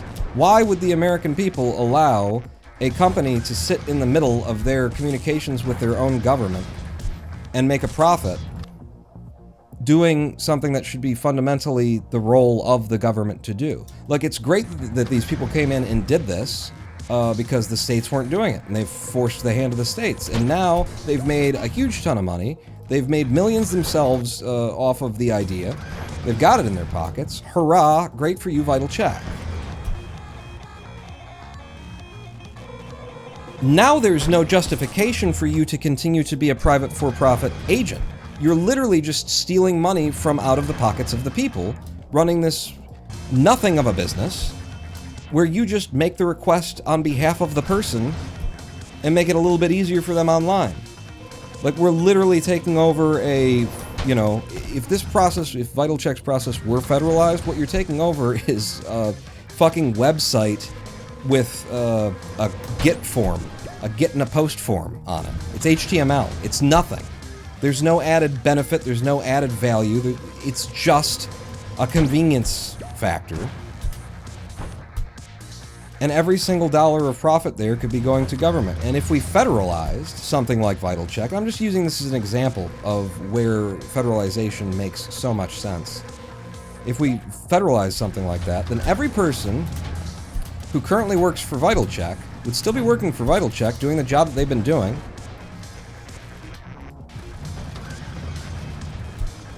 Damn it. That was such a good run.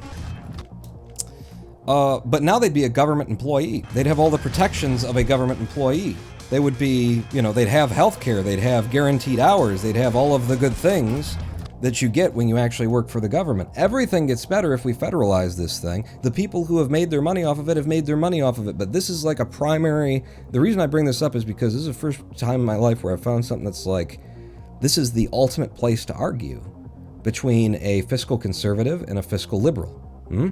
Because a fiscal conservative says you need to let the fair and free markets operate, and if the government comes in and shuts those people out, then that's you're stealing their income from their mouths and that kind of a thing. They have that argument where it's like they innovated, they should be rewarded for it. And then on my side, the fiscal liberal, I say what they're doing is so basic and simple that it needs to be a function of the federal government. And if the fact that Vital Check exists is now a reason that the federal government, or rather that the state governments, aren't doing it themselves, which they could easily do, because now you're blocking the states from being able to do that because there's a company that exists that's already doing that, and that would be unfair to take their competition away. You are literally just taking money out of the pockets of the people of the United States of America to put them into the pockets of somebody who thought early, hey, what if this but online? My argument is that that is not soda pop and bubble gum, and it shouldn't be open to the free and the fair markets. And that the people who came up with it have already received their reward and their benefit for it. Maybe government being populated by dinosaurs who still don't trust newfangled technologies like Betamax has something to do with why those systems are clunky, outdated garbage. It could be, or it could be that there's an entire party dedicated in the government to making sure that the government never actually looks like it's effective, right? You know, maybe there's an entire party who, in the midst of a pandemic, would support the idea of limiting the efficacy of the United States Postal Service in the first year where it really fucking matters that the American people be able to mail in their ballots. Maybe there's an entire party, one of two, dedicated to defunding any agency that regulates the corporate affairs of those private markets that are trying to make a profit off of things that should just be guaranteed rights. Well, I fucked this level up, but it's a hard one to get good time out of anyway, so maybe if I just run it out, we'll still come out with a decent time. Yep, just like that. That too. Government is incompetent. Elect me so I can ensure it. Yeah, that is very much a policy of the conservatives of the Republican Party. You know, there's an argument to be had about smaller government and things like that that I'd like to have legitimately, and not just be, well, Republicans are fucking idiots, don't listen to them. But the problem is, like, they won't show up to the argument and have it in good faith. You know, they damn it, I did it again. I didn't just turn around and run this the way that I mean to run it now, which means that now we're trying to know-ability it. Son of a bitch. Hello, and I normalized. Yeah, this is too slow. Hit it, get some good speed. That's some decent speed. I can work with that. Can I get all the way to goal on it? I can't. Fuck. But, you know, I would love to have, like, reasonable conversations with reasonable people about, you know, where they bring up important ideas. Meaningful, impactful, like, examples and scenarios where it's like, well, but if the government got into this field in that same sense, then what about this, that, and the other thing? That would be great to have, but we can't get off the boards with conversations like that because the Republicans don't work for the American people. They work for the corporations. That laser didn't kill me. I went right through it. Son of a bitch. I reset because I was sure I was dead. They work for the corporations, and that means they have to spend more of their time proving to the corporations that they're on their side. Which means not having these conversations at all. It means, like, obscure, not even having the talking point. It's the same reason why, you know, NRA Cruz goes and speaks for the NRA 4 days after 19 kids in his state got killed by a dude with an AR-15 in a school. And he goes and, you know, to the NRA. Why does he do that? Because he needs them to understand. He needs to make sure that the people funding his party and his campaign, the people, and it's not even funding with the NRA. The NRA is more about political action. Like, they got so many people that they can get out to the polls. They got so many people they can call up and actualize and get them moving in order to, you know, move the cogs of government quietly in the background, kind of a thing. But he needs to go to his real masters and make sure that they know that he's on their side, that he's not gonna stop towing the line just because there are 19 children who are unrecognizable due to the ballistic weapons, the ballistic projectiles that their bodies were torn apart by a few days ago. He's got to get over there and make sure I'm still on your side, right up until there's one dude with a handgun standing outside Kavanaugh's house, and then suddenly we need to have a conversation that doesn't involve less doors on Kavanaugh's house and giving his kids, make sure his wife is armed and give his kids ballistic blankets to hide under. Suddenly there's a problem in this country that we got to do something about. 19 kids, Justice Kavanaugh, wait a second. Ronan Paul, the vital certs thing is a similar situation to the TurboTax one, except TurboTax actively lobby to make tax filing harder and obscure their legally mandated free filing tool. So instead of the government providing a good service, they have actively made it worse so a private company can make more money. And so what if people fall foul of tax rules in the IRS maze? I didn't file through TurboTax this year because they sent me an email saying we opted out of the free file. program. We're not doing it anymore. And I assumed that was true. Was I wrong? Was that part of their disinformation campaign or something? Because I got an email that said that they weren't doing it, and then I didn't do it through them, and because I used a different system, I had a lot of problems with my taxes this year. And I don't mean figuring out how to file them. I mean the company that was supposed to submit them didn't submit my state taxes. Their database, the way their system works, I think I understand it from the outside, having seen how it fucked up. But I'm pretty sure what it did was it overwrote my state taxes with my city taxes, and then reported to me, and still reports to this day, that it has filed my state taxes. But what it filed was my city taxes, and it just threw away my state taxes. I had to mail them, and I'm late. We just got them out, because I didn't realize this until somewhat recently, and then, you gotta print them out, make sure they're right, get some stamps, because I don't fucking mail things, and then get out to a actual post office box, an actual letter box in the city of Detroit somewhere, because the city of Detroit post people do not pick up mail. I put my own fucking flag on my mailbox trying to get them to pick up the mail. They don't pay attention to it. What are we talking about, says Anti-Normalizer? The fall of... no, we're talking about politics, not necessarily just the fall of everything. We're talking about politics. It started with January 6th hearings, and now I'm just ranting, which is what I like to do.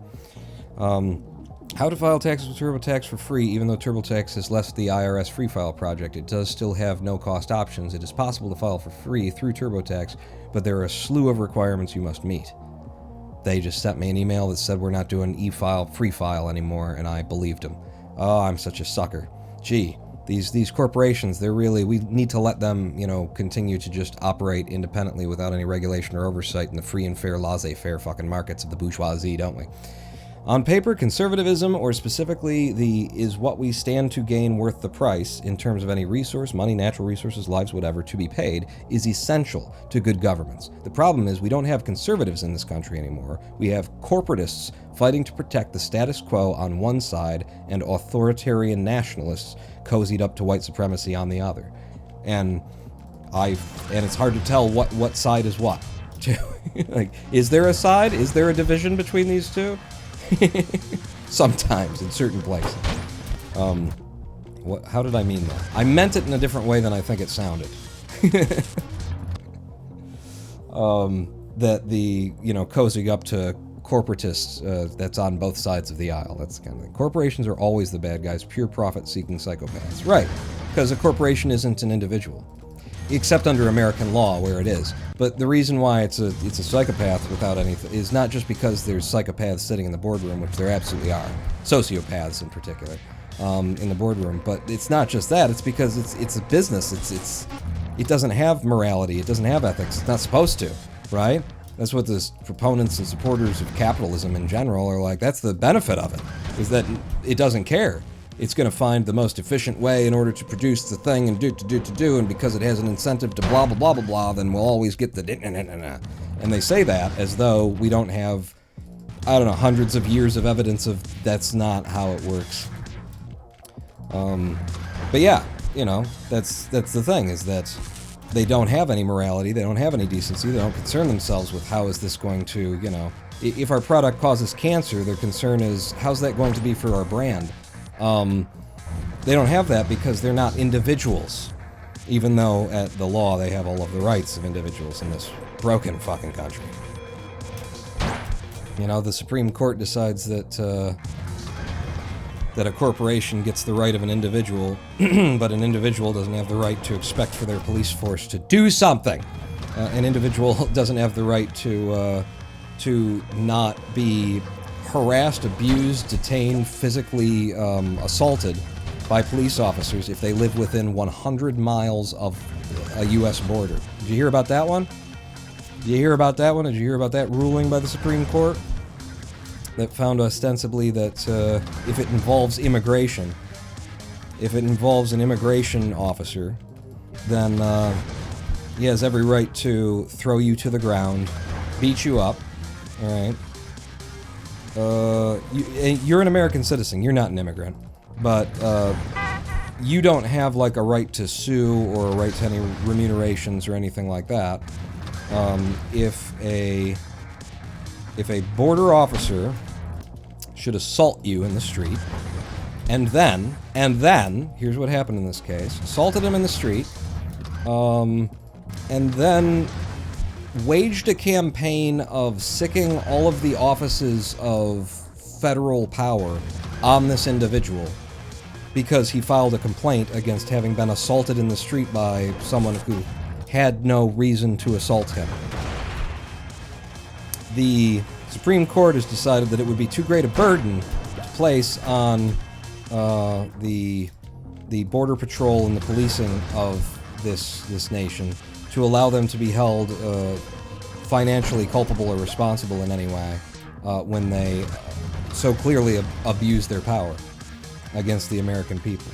And it's a restating, really, of what they had already found for local cops quite a while ago, that a city cannot be directly held responsible financially by a citizen for a failure for the police to do their job. So, yeah. Don't you love living here? Isn't this great? Who's this country for again? What is it? Who's it by, for, and of? Because, my God. The amount of protections we don't have that just seem like, of course they can't just do that and have no consequences. If the Supreme Court decides that, well, if the Senate wants it to be that way, then they can write laws about it. We don't have to, preserve, I don't know, justice just because it's our fucking titles on the Supreme Court here, because it's the thing on my plaque before it says my name. That's not what I'm here for. It's just fucking amazing. It's absolutely amazing. The courts have no interest in justice anymore. The Congress can tell a judge specifically what their sentence has to be based on the circumstance. When did the separation of powers stop being a thing exactly? When did justice stop being an interest of the judiciary? It's right in there again. It's you're almost there. Judiciary. Ah, shit. Oh, our product kills people? How many people does it kill? Might be cheaper to pay off the families than change our product line. Yeah. Our automotive manufacturers know that one well, don't they? Amistig says he heard about that thing. It's almost as if they're formalizing Trump's efforts to turn INS into his personal brown shirts in preparation for the next time a Federalist Society stooge gets the office. It's almost as if they want to steal the hush money from our pockets instead of taking it from the pockets of the offending parts. I don't know. I liked that. It's almost... Give me another one. It starts off, it's almost as if. I like it.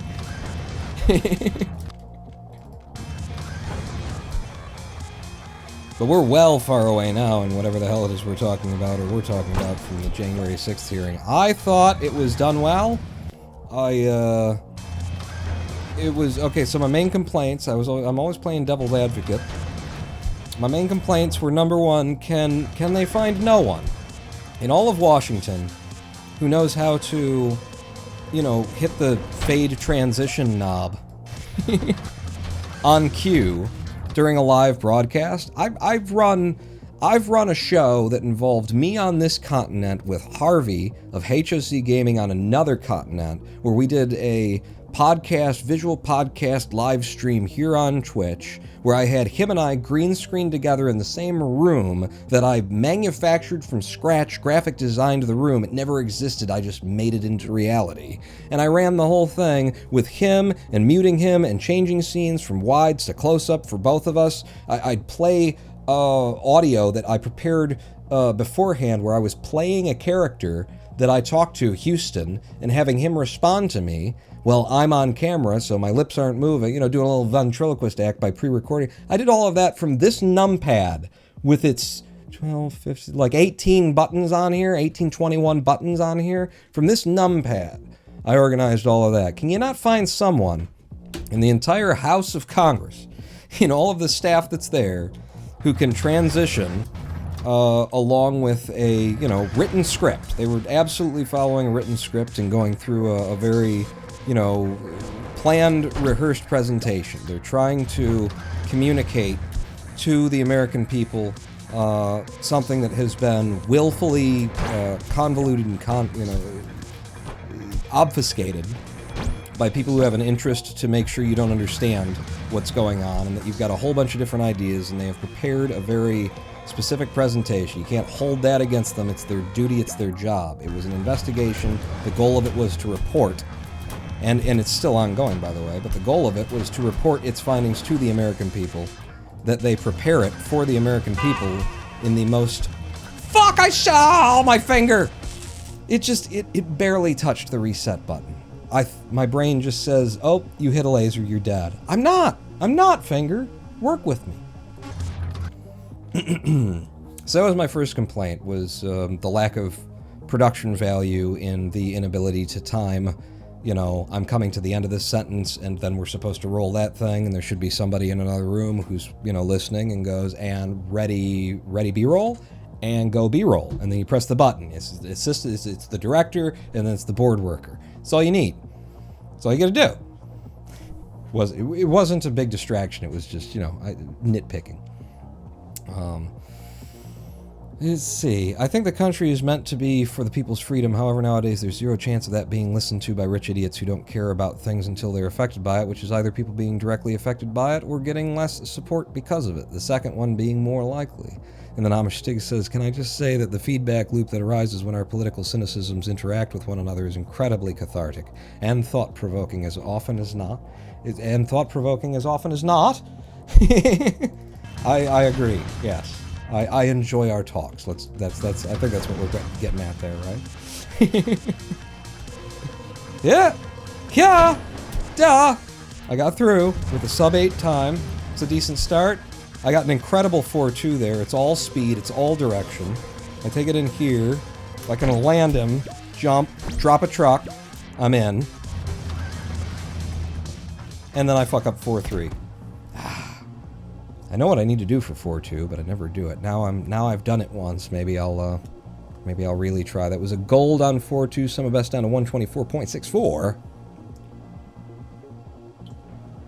Poor video production is not limited to Congress. The Linus Tech Tips Wide Area Network show is plagued with the same silly problems week after week for years, and despite having an entire office of presumably competent staff, they never managed to focus on monitors to show numbers or edit in screenshots or screen recordings. For the amount he spends, the lack of polish for their videos is actually kind of annoying. I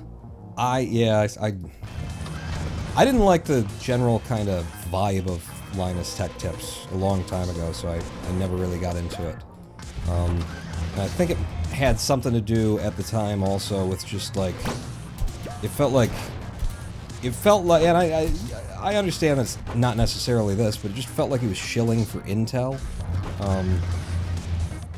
You know, that there's two companies out there, Intel, AMD, and it just, what I saw was very, it seemed like a half-sided, one-sided promotional story that wasn't really, I didn't like it anyway. But, poor video production. That was one of my complaints on January 6th, or of the January 6th hearing from yesterday. There was at least one point where I thought their language was a little bit too soft that I said I would have, you know, I would have rewritten that part. I know what they're saying, but I would have gone to the throat with that, because I don't think there would have been a downside to going to the throat with whatever it was that they were saying. I wish I could remember the line. But I didn't really have, you know, many complaints. Oh, that's so fast and directional, damn it. About it. I think having Liz Cheney there, daughter of Dick Cheney, you know, is very important. They've got her as half of the presentation team between her and the chairman. I think that's really good, really important, to show that there is some bipartisanness here, even though in the introduction to the thing, the chairman, you know, explicitly had to state, we invited the Republicans to, the party to participate in this investigation, and they wanted nothing to do with it.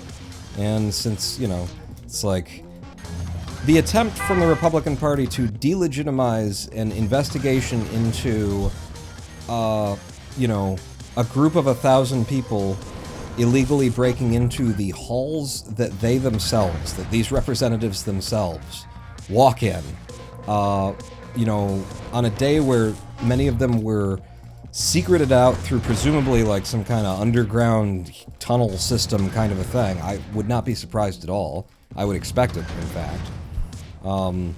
You know, there was a violent attack, people were killed, it was on federal grounds, and they want to just not look into it. There's all this evidence to show who knew about it beforehand. There's all this communication that you can find between peoples leading up to it, starting in November, going all the way forward.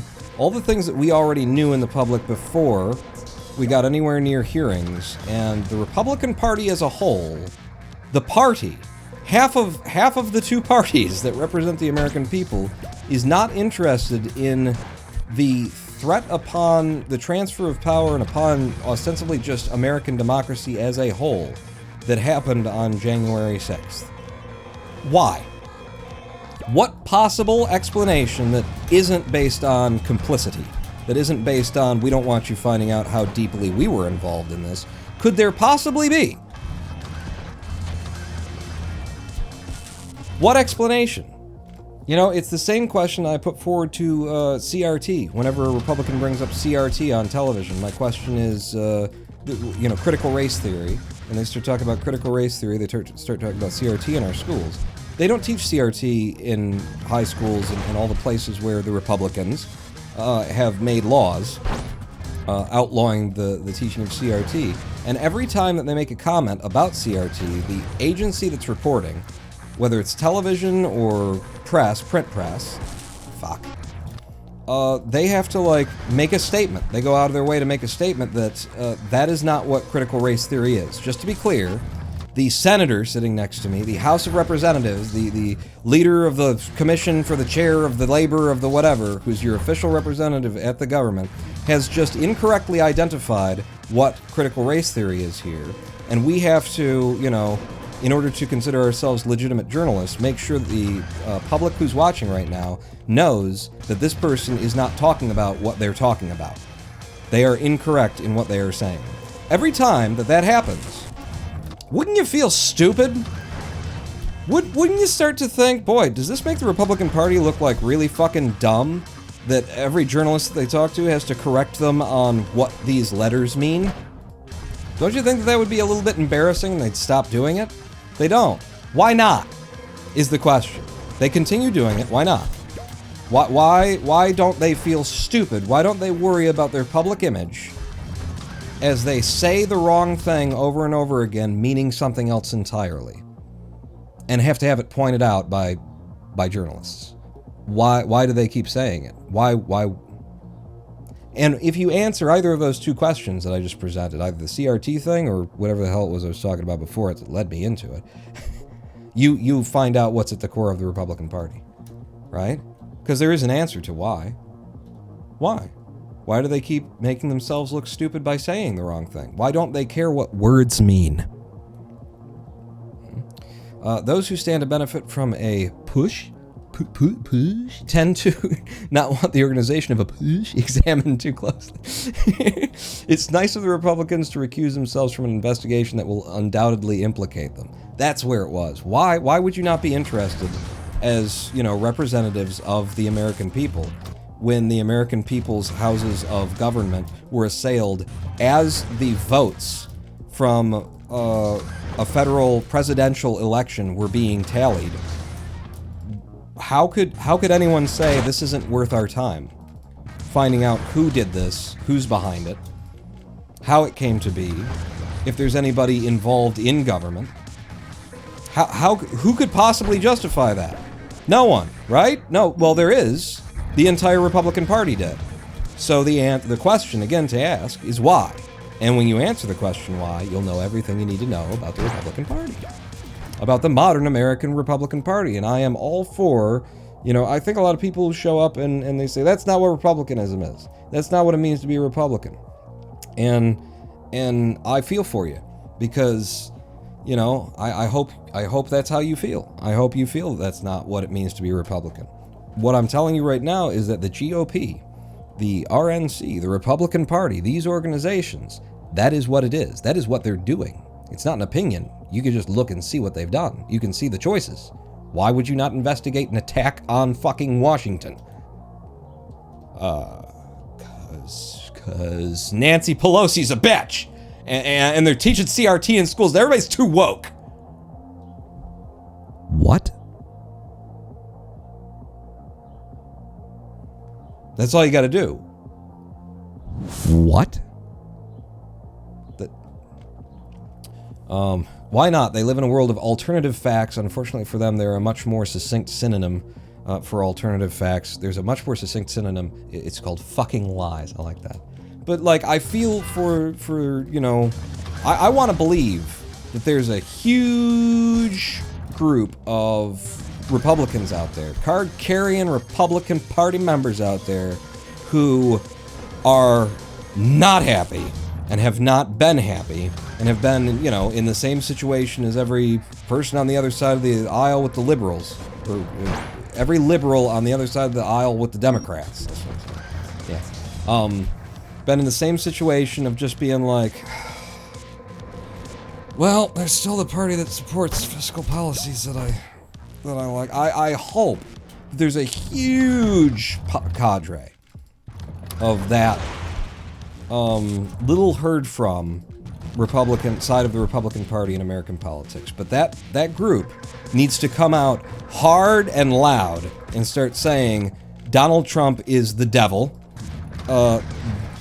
Ted Cruz is a fucking asshole. Lindsey Graham can go fuck himself. You need to come out, you need to call out who your boys are and who they aren't. You need to stop holding the fucking party line, because so long as you're holding the party line, the party has no reason to change that line. And if you don't like it, then I need you out here. America needs you out here.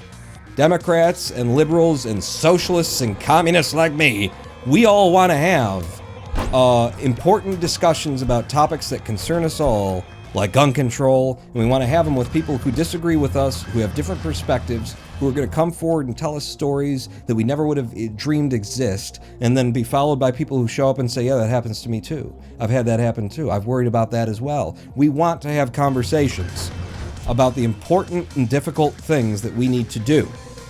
And we want people who disagree in order to make sure that on both sides, we're doing what's best for everyone and not just what we think's best because of where we live or how we were raised or how we grew up. We want to have those conversations.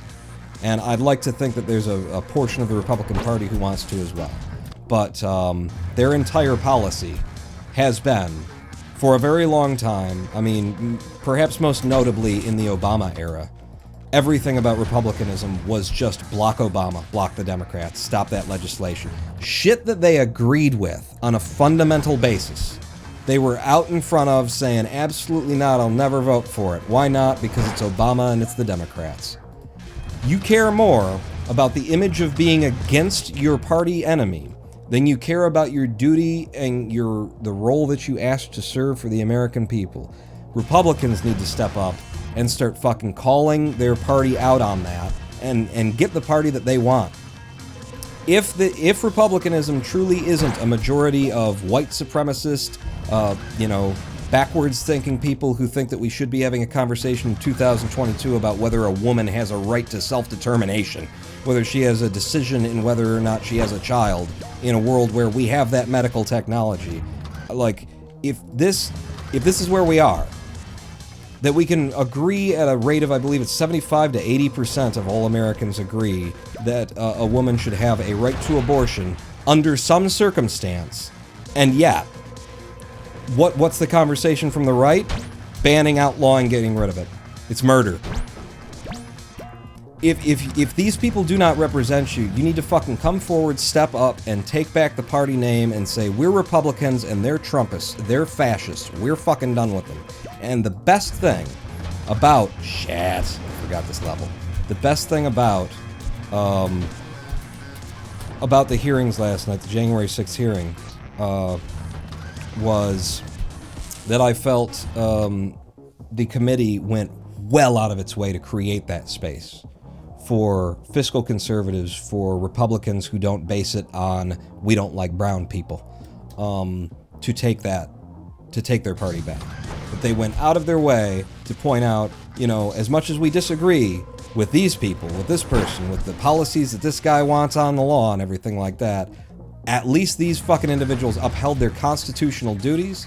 At least when push came to shove and they had to decide between whether or not they had a career in, you know, a possibly emerging fascist dictatorial regime, they chose to walk away. They chose to burn the bridge, to say, I'm not doing that, and if you're going to do that, then I'm going to quit.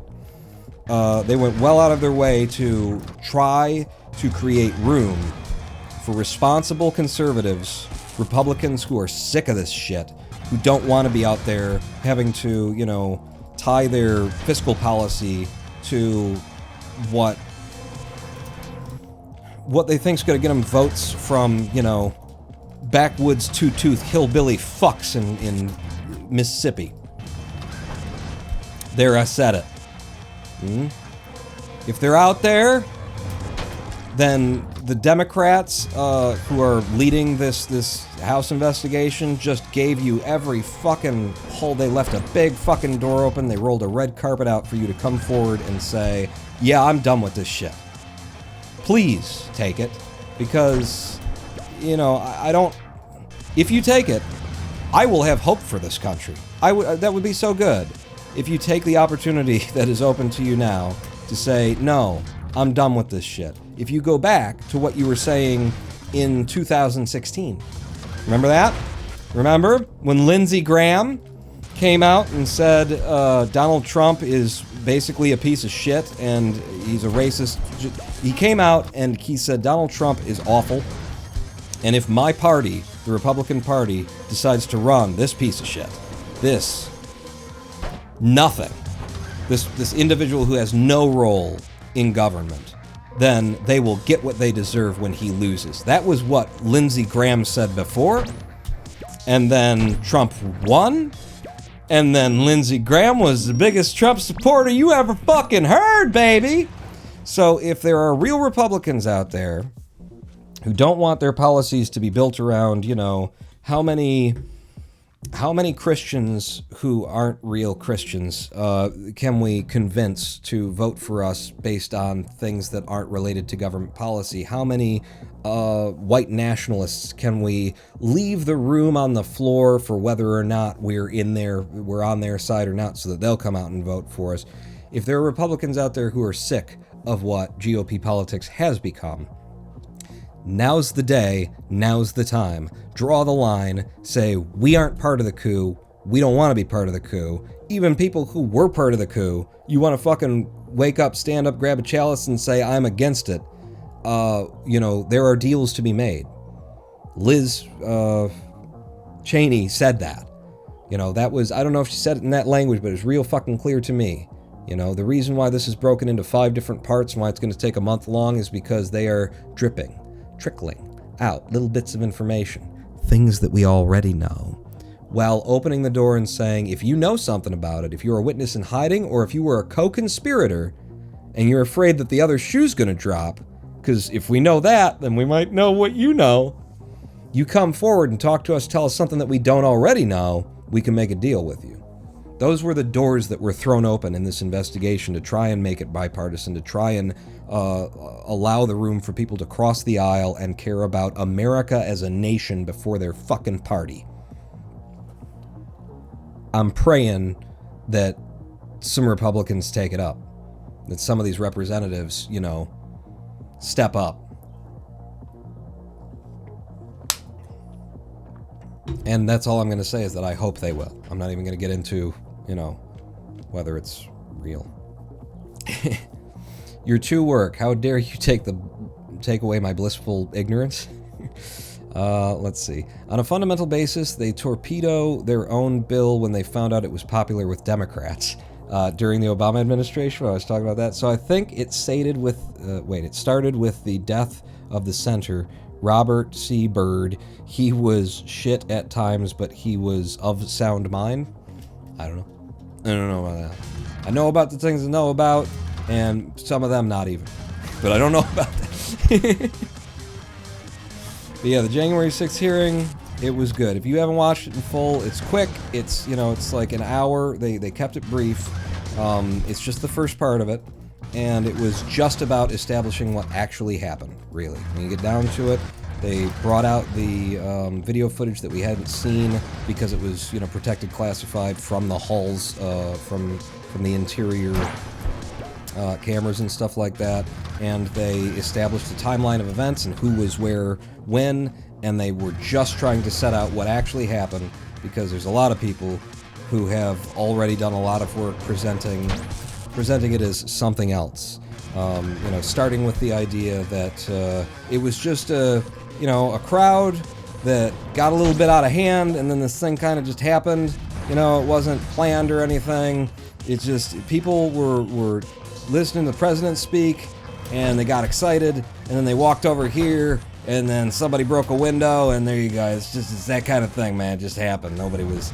This whole first one was just about them showing... In fact, the Capitol building was moved on in a pincer-style formation from groups of Proud Boys, and... Oh, shit, that's not what you do here.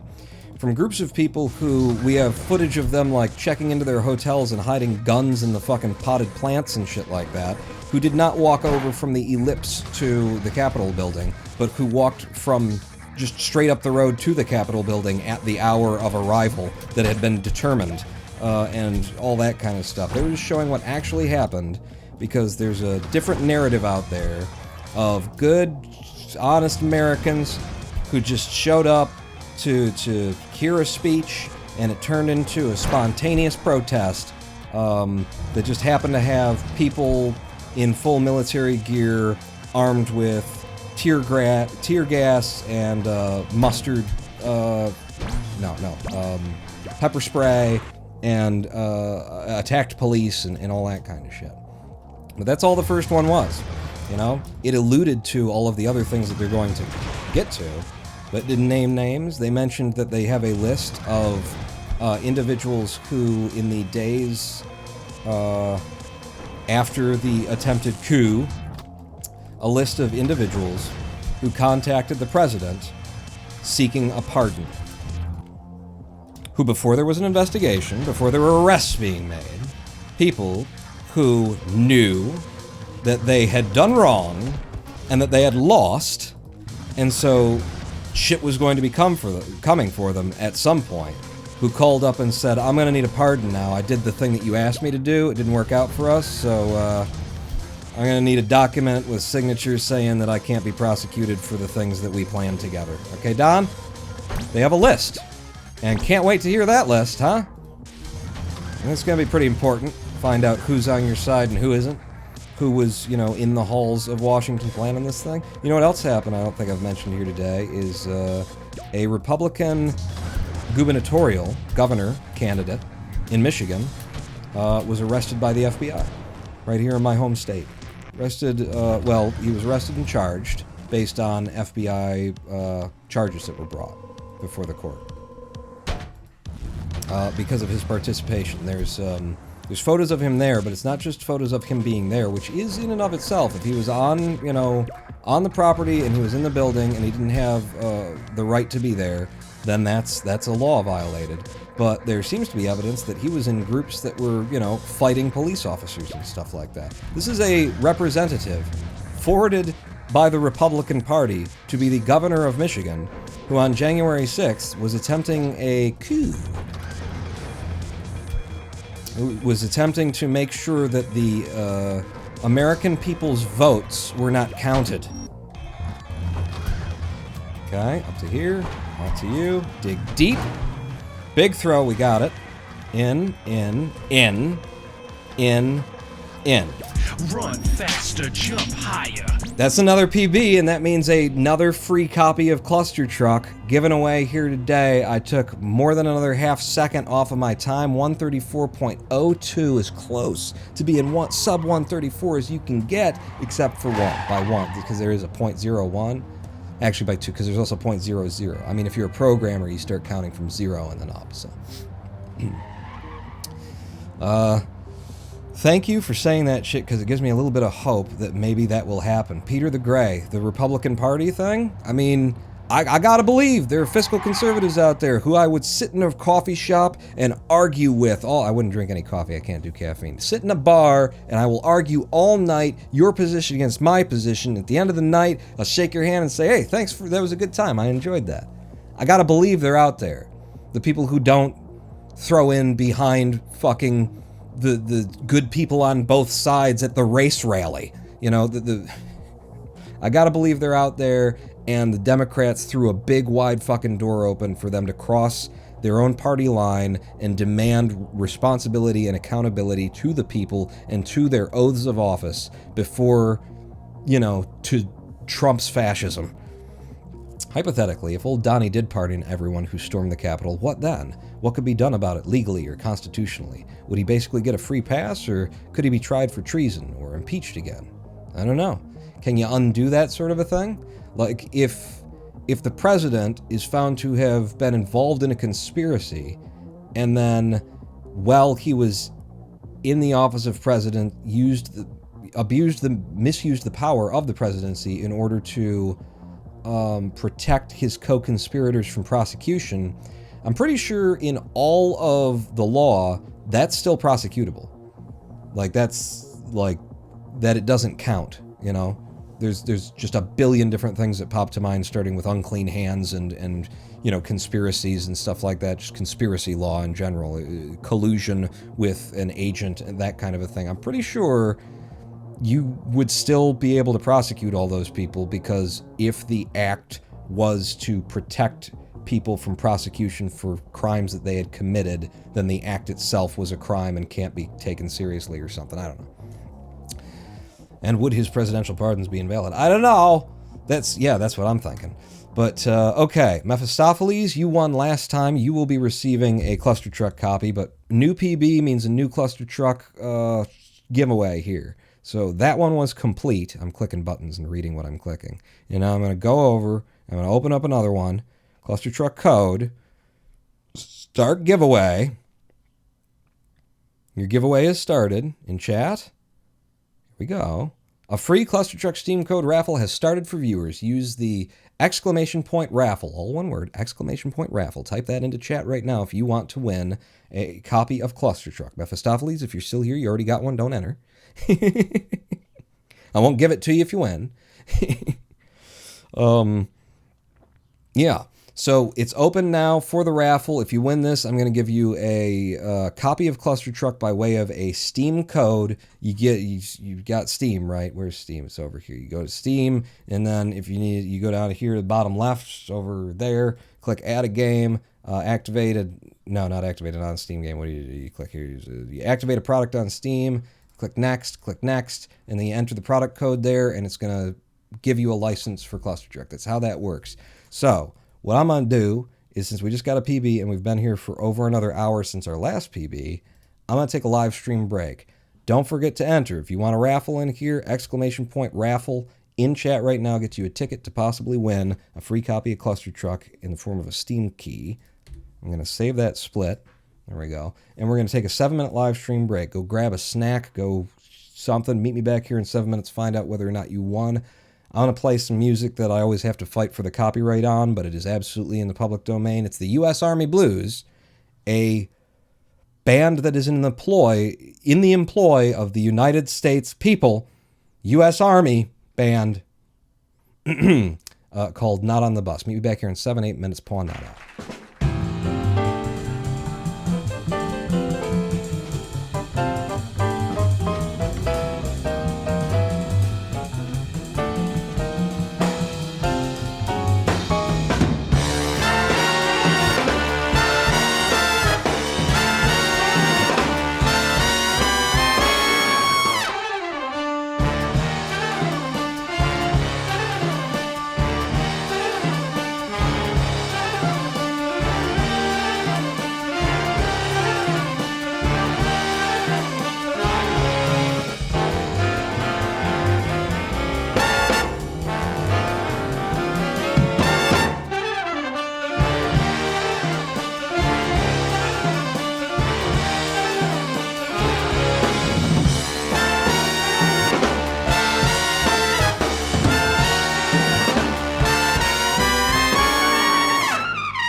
Hello, I am the Ronan Paul, and welcome back to a twitch.tv/Ronan Paul live stream on twitch.tv/Ronan Paul.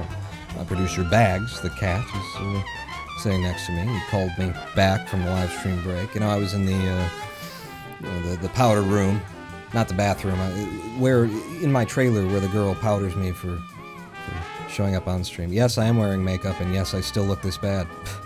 There's nothing we can do. Welcome back to the stream. We've got an open raffle right now that I'm about to close for one free Steam Key copy of Clustertruck, which is the game that we're running today. I said every time I get a new PB, I'd give one away, and we've gotten 2 PBs today. And the last one was taking another 0.6 seconds off of our run down to 1 minute 34 seconds through Clustertruck's what world? Oh, thank you. Thank you. Yes. Laser World, by the way.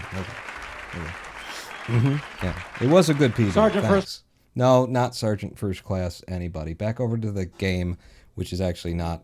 There's the game. Laser World, World 4. There's my PB up there. You look at the 410 listing, 134.0. On the leaderboards, that puts us at same place, I believe. I don't think we've changed rank yet, but we're a tenth of a second away. A little bit more than that. The IGT timer is slightly off when we... I'm actually a moderator for Clustertruck, so when we retime it, IGT tends to, at least on my PC, tends to lose maybe a tenth or two of a second, or gain it. It's longer. The run gets longer. But we're that close to taking third, and I do believe we have the possibility of beating Wolfie's time, because I have been more distracted talking about government politics, January 6th hearings, Trump, all that kind of stuff than I have been running, and we've already got 4th rank. It is indeed a catch you see, Peter the Grey. But we just, since we got the raffle open, I'm about to close it. If you didn't get one by now, then I'm sorry, you didn't get one. I'm just closing it down. You can no longer enter the raffle. And now I'm about to draw for who's going to win, and I'll let you see what I see when I click the button.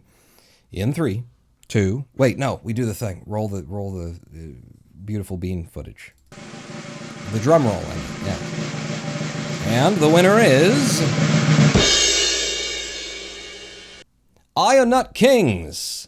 Ionut Kings, congratulations. You've just received yourself, or you will be receiving. As soon as I end this live stream, I'm going to be messaging you a direct message here on Twitch. So look for it. You might have to try and figure out where to look, but it should just pop. I don't know how it works. I'm going to be messaging you on Twitch, direct message to your account, to send you a code for Clustertruck, a Steam code. Congratulations. Do we have one more PB in me today to take 3rd rank and also get somebody else a free copy of Clustertruck? That's what we're about to find out. So back into the run then. I just need a tenth of a second. I say what I really need is 3/10 of a second for 3rd. But what I want is like 3.5 seconds for second rank. 5 PBs in the tank, lol. What? Is that what you did during the live stream break? You dropped a PB in the tank? You know what I'm talking about? All right, start running, Paul. What are we doing? In here? So we're using, the reason why my PBs are coming in so hard and fast here, too, I mean, they haven't been coming in that hard and fast, but why they're so deep. First one was an 8-second time save is because we're using this new technique that was recently, not too recently, it's new to me, developed, where you, we always knew that you could, like, well, we didn't always know, but we had already figured out that you could jump up, slap down on the front of the windshield of a truck, pause at just the right moment, and the game might, if you do it right, give you a big lift like that. So I got a bit of a jump off of that. It can be huge what you get off of that. For an almost embarrassing amount of time, we did not know that you could just do that. You walk down onto the front of it, walk into the front of the windshield, double tap pause, and the game's physics engine would be like, I don't know what to do right now. I'm just going to send you to the end of the level, okay? Jelly Be Good with the sub. 6 months on a 6-month streak. Thank you so much. Welcome back to the Big Dick Club. It's been a while since I mentioned the Big Dick Club. Welcome back to the Big Dick Club. Jelly Be Good. Whip it out. But yes, thank you. Thank you for half a year's worth of support. I'll see you in another half year, right? You're still going to be here and you're still going to be giving me all that money? because I need it. So there's a number of different ways that this actually comes in, too, depending on how you set it up. If I really want to be careful about it, best place I've found to put it is, like, here. It's on the edge. I'm talking. It's on the edge, and then you walk in, and you want to hit pause it at the right frame. Kind of when your body is... Maybe, if you imagine you have a body in this game, you're kind of like right on the seam of the windshield where it comes up the truck. And it'll give you various amounts of projection here. So, if I hit a really good one, it'll be this kind of low, maybe a little bit faster, and this would be preferable. I thought I could slip through. But it'll send me right to the end.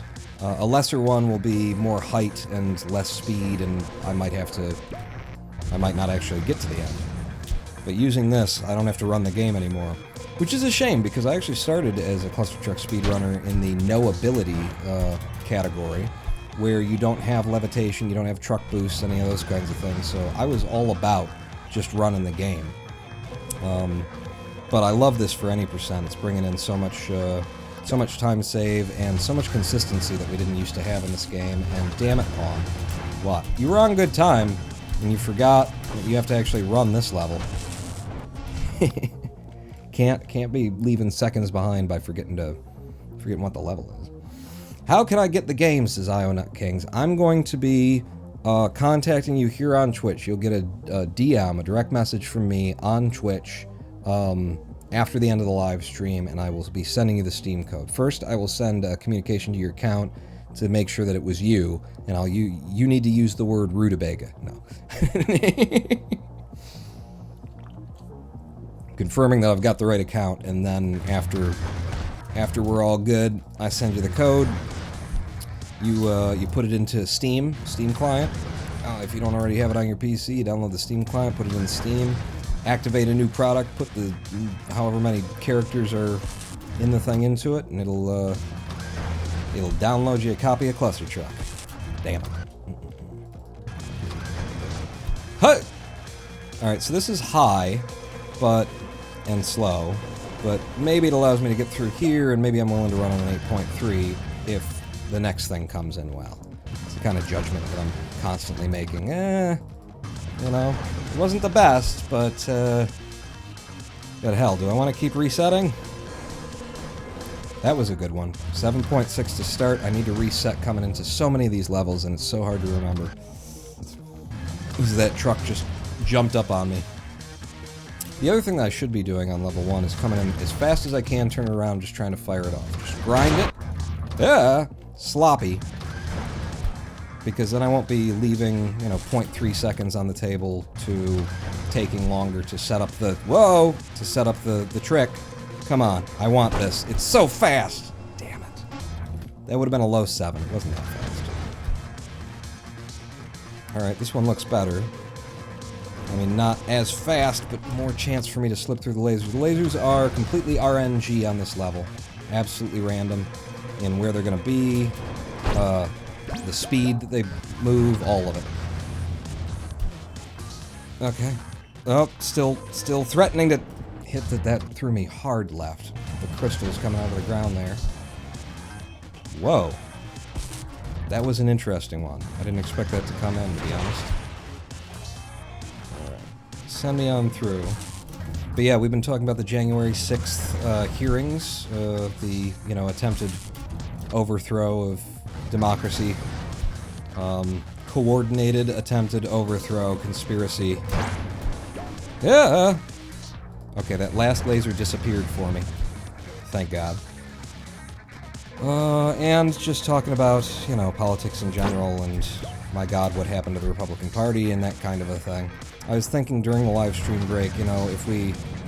I really hope that the history is written in such a way, by the end of all of this, that acknowledges that Trump's presidency started with a conspiracy to defraud the American people of a fair and equal election cycle by colluding with Russian agents in order to acquire foreign espionage that fundamentally weakened the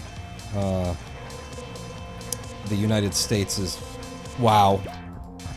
security in doing so, and that it ended with him, you know, arranging for an attempted coup to block the counting of the American citizenry's votes. I really hope the history books pick that up, and that they also state that in the middle, whenever anybody tried to investigate what he'd been doing, how he'd been doing it, who he'd been doing it with, he fired them.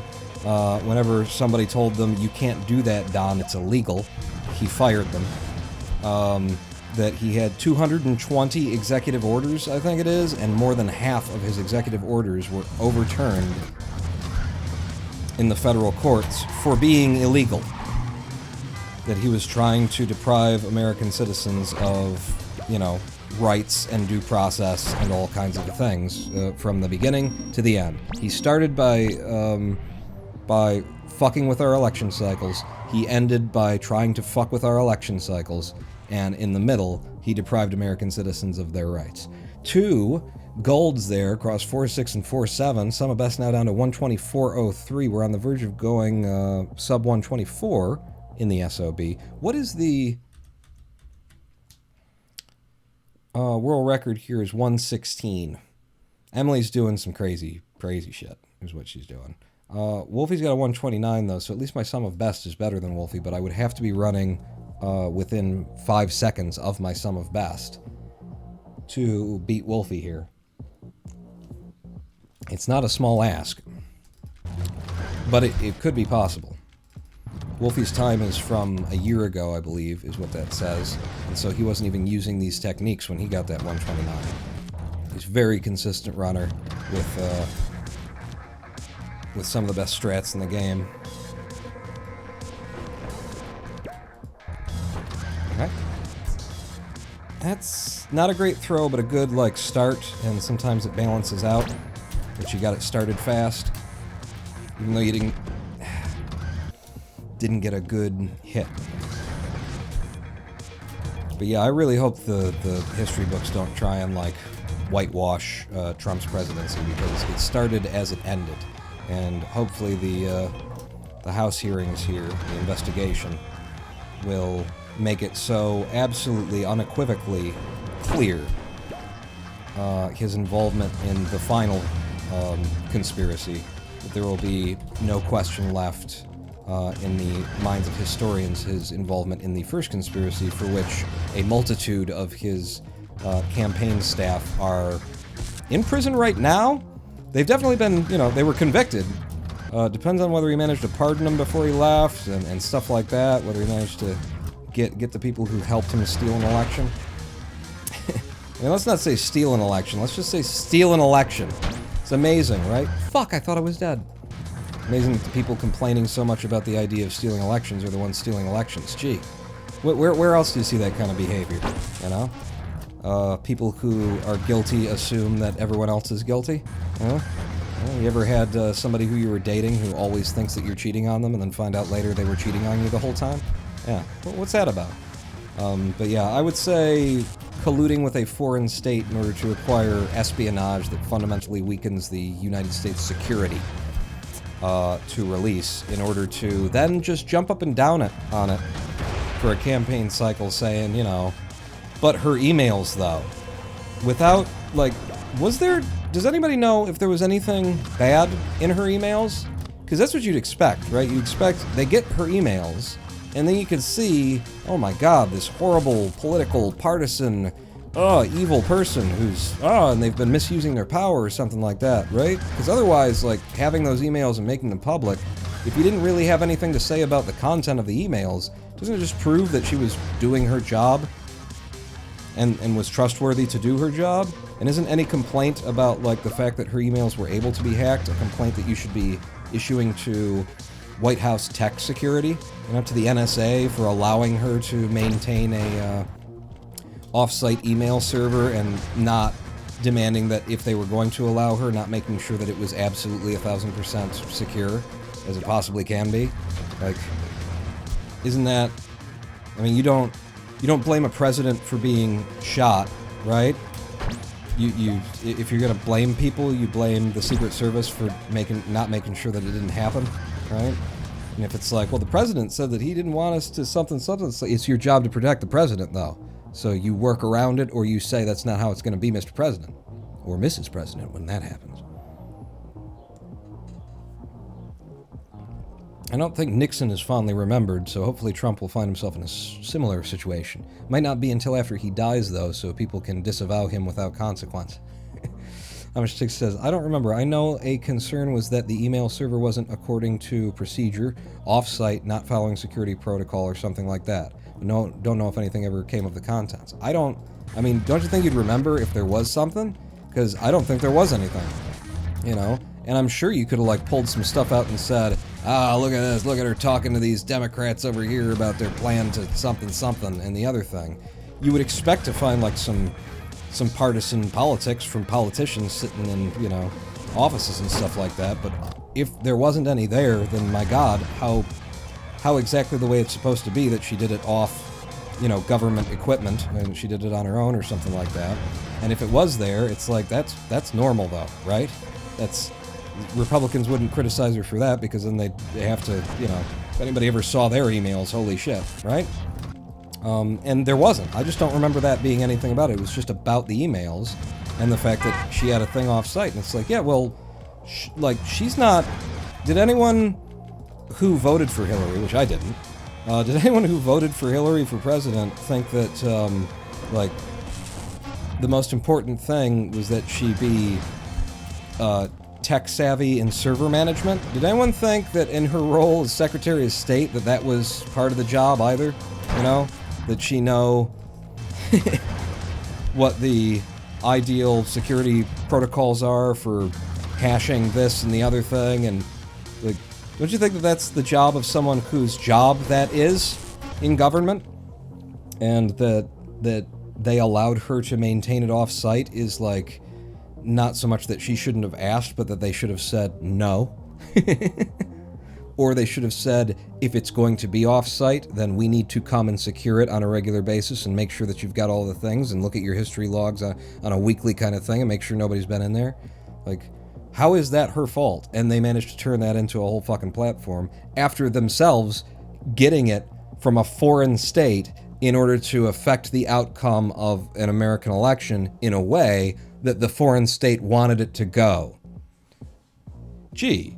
Bookended this career as a politician with subversions of democracy, didn't you, Don? I think the issue with Hillary's emails was that she deletes them occasionally, and there's no permanent record. Meanwhile, Trump is shredding White House documents and blocking the toilet when he tries to flush them. No evidence of misconduct for Hillary, just bad practice, which is the bad practice of, you know, NSA and White House security staff who shouldn't have allowed the... She was Secretary of State at that time, right? Shouldn't allow the Secretary of State to maintain a private email server off-site. And if they were going to allow it, then, you know, demand that the security be handled by public officials who come and maintain it.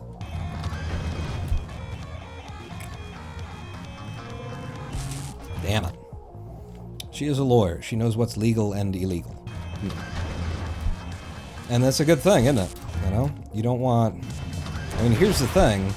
I'm not at all happy about our representatives leaving the federal campus on a regular basis in order to cold call millionaires for securing funding for the parties and for their own re-election campaigns and stuff, but the least you can say is, well, at least, you know, you keep it separate.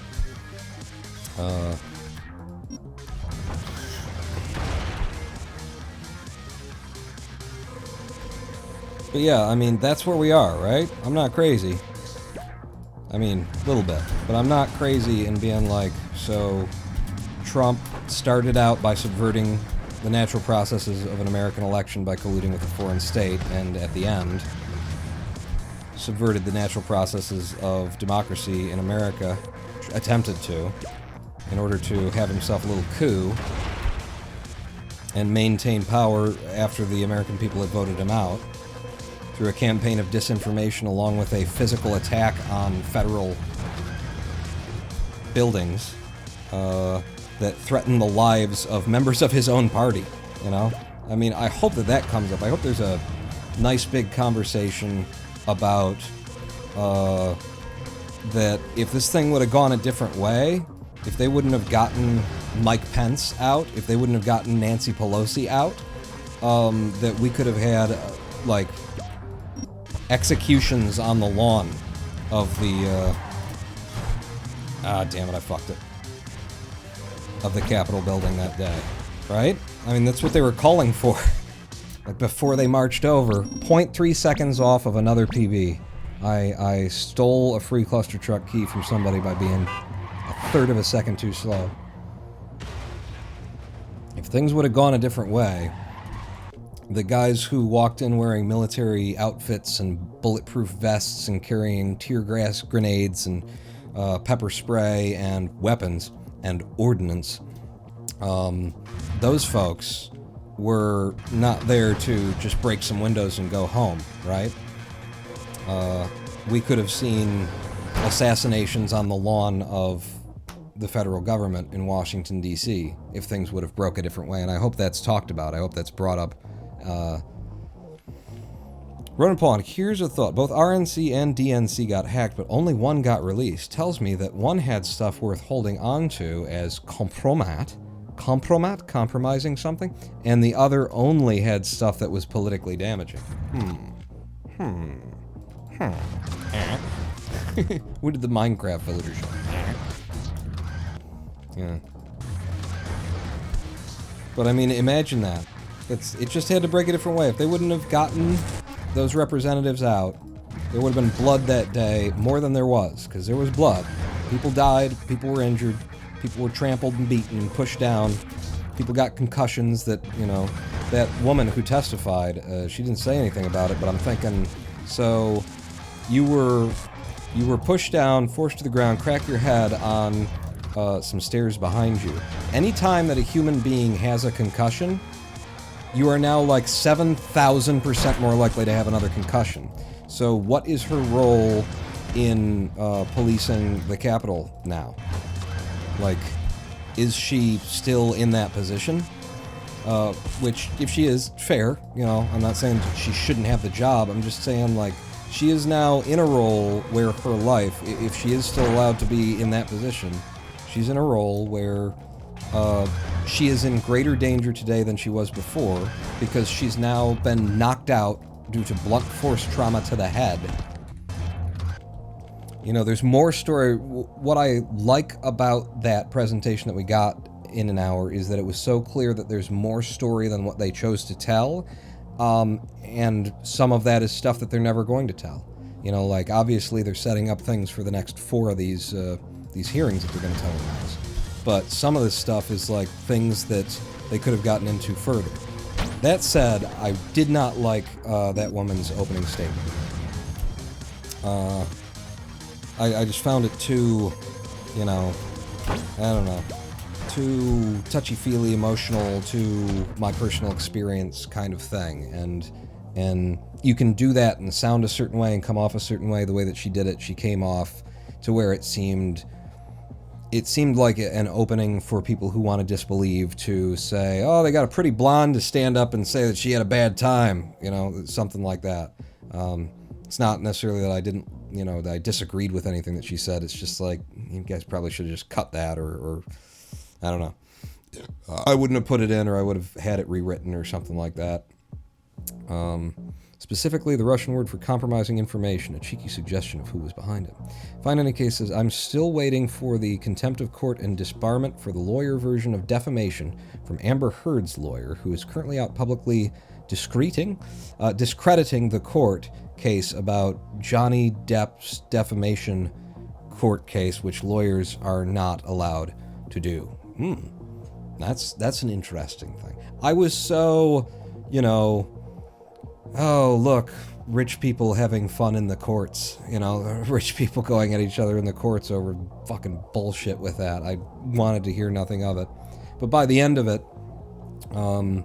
you know, encountering, because it was like a soap opera going on, and it's like, God, these, you know, judges and all these people and these cameras and stuff like that, just, this is what they're focusing on here. But by the end of it, I could at least see the, you know, the fucked up misogyny inherent in a woman coming forward to say that I've experienced abuse, and then having the man say, you know, part of his argument be that by saying that he'd abused her, she's, you know, hurt his career. It's like, I get that. I don't know any of the details of the case. I don't know, so I can't have any kind of reasonable opinion on it. But I get the idea of a woman coming forward and say I was a victim of negligence and abuse and all these kinds of things, and then a man coming forward and saying, because she said this stuff on Twitter, you know, because it was out there on Facebook, she defamed me. It's like, well, did you do the shit, Johnny? You know, but I don't know the ins and outs of that, so I cannot be called upon to have a decent thing. I just understand the anger. Executions on the lawn, like one of the assholes who planned to assassinate the governor of Michigan. That's where I'm living, because they wanted haircuts at Applebee's. What? So bad. Who just recently got arrested for bagging, gagging, and shooting a judge? What? Really? How long do you usually stream for, says Hiccup Gaming? I should limit this to another half an hour. I got health issues. I have myalgic encephalomyelitis, aka CFS, or, I mean, it exists within the CFS pantheon. And so I should limit this to a certain amount, and I think we're turning hour 3 right now. I say at 3.5 hours, I'm going to kill it for the day and say it's over. New to streaming, I want to know how long I should stream, says Hiccup Gaming TV. Oh, well, I mean, it's up to you. I for your own health, I recently did a live stream that was like over 7 hours long, and it hurt me. It physically, it was a bad idea. I shouldn't have done that. By the end, I was starting to feel things. I've got a condition, but still, sitting in a chair for that long and just doing this, I would say, you know, just for your own health, limit it to like 4 hours. Be willing to go over if things are going well kind of thing, but 4 would be this should be my cutoff point, and it's up to you. It's really up to you, and it depends on your audience. You know, how long are people going to stick around? How long do they want to hang out with you? And have you just had the most awesome thing that's going to happen in the stream happen, and then I shut them down usually. I'm like, yeah, all right, bye. You want to work up to your final length. Going to need to build up your vocal endurance. Most of the people I watch go for 3 to 4 hours. That sounds about right, doesn't it? Yeah. I mean, the other day, I did a stream that was just over 2 hours long, I think, because we got 2 massive new PBs. I took 3rd place in the second World of Clustertruck and 2nd place in the 3rd World of Clustertruck. That's hard to say. I took a 3rd and a 2nd in one run, and I was like, that's enough me kicking ass and taking names for the day, I think. Damn. That truck drop didn't work out for him, or did it? It was a good throw through 4-2 as well. But stream length, I think you gotta, you know, balance your health and also balance, like, you know, what's time well spent with your viewership. I've gotten, I don't know, I'm not going to say anything about that, actually, now that I think about it, but what I am going to say is that there's a difference between me in hour 1 and 2 and hour 4, you know? It's tiring. You're doing a thing. You're talking, you're thinking, you're interacting with people, like, there's things. It's tiring. It's physically and mentally tiring. And so can also be a good place for a consideration in there of, am I past my prime at this point, you know? Am I delivering the people who are interested in my content something that's not at the quality level that I want to give them? And there's always places and times to say, well, it doesn't matter, you know? We're having fun, we're enjoying each other's company. I don't have to be a full-on presenter, entertainer, whatever right now. We're just having a good time. But that would be, I would say, the 2 things to balance is your mental and physical health, damn it, along with, like, what's best for the quality of the entertainment what I'm bringing to the audience who came to see me. How about Georgia changing the laws in schools that allows and promotes teachers to carry live firearms into school? Did they do that? It's hard to keep up. See, I'm out here, you know, shouting about how it isn't the number of doors on buildings that is the problem. 45,000 American citizens dying every year to gun violence. It isn't that it's too many doors on buildings. It isn't that in law schools they teach critical race theory. It isn't that there's a lack of family values that we could fix by sending everybody back to church. Or making kids, you know, pray in schools. You know, which prayer are they going to pray? Whose prayer? Which God? What philosophy? What ontology? What are we talking about there? And that's why you don't have prayers in schools, because invariably it's somebody's and it's not somebody else's, right? But I'm out here talking about those things and just trying to convince people that, hey, maybe we could have a conversation about this that means something. So I sometimes miss the parts where people go off and decide to make laws promoting children having guns in schools next to them. I sometimes miss that stuff. It's weird. Assassination of John Raymer just happened a couple days ago. Part of the crowd that wanted to try Whitmer for treason over the COVID lockdowns broke into his house and executed him. Hit the news a couple of days ago. Wow, I didn't hear about that, and I heard about the Republican gubernatorial candidate for Michigan who just got arrested by the FBI and hadn't heard about that. Jesus. I think it's ass backwards. The only thing better than one idiot hitting bystanders with aimed, stray, ricochet, penetrated, and fragmented shots is two idiots having a firefight and hitting bystanders. Is actually movie bullshit, not grounded in reality. Yeah. Yeah, the only thing that can stop a bad guy with a gun is a good guy with a gun.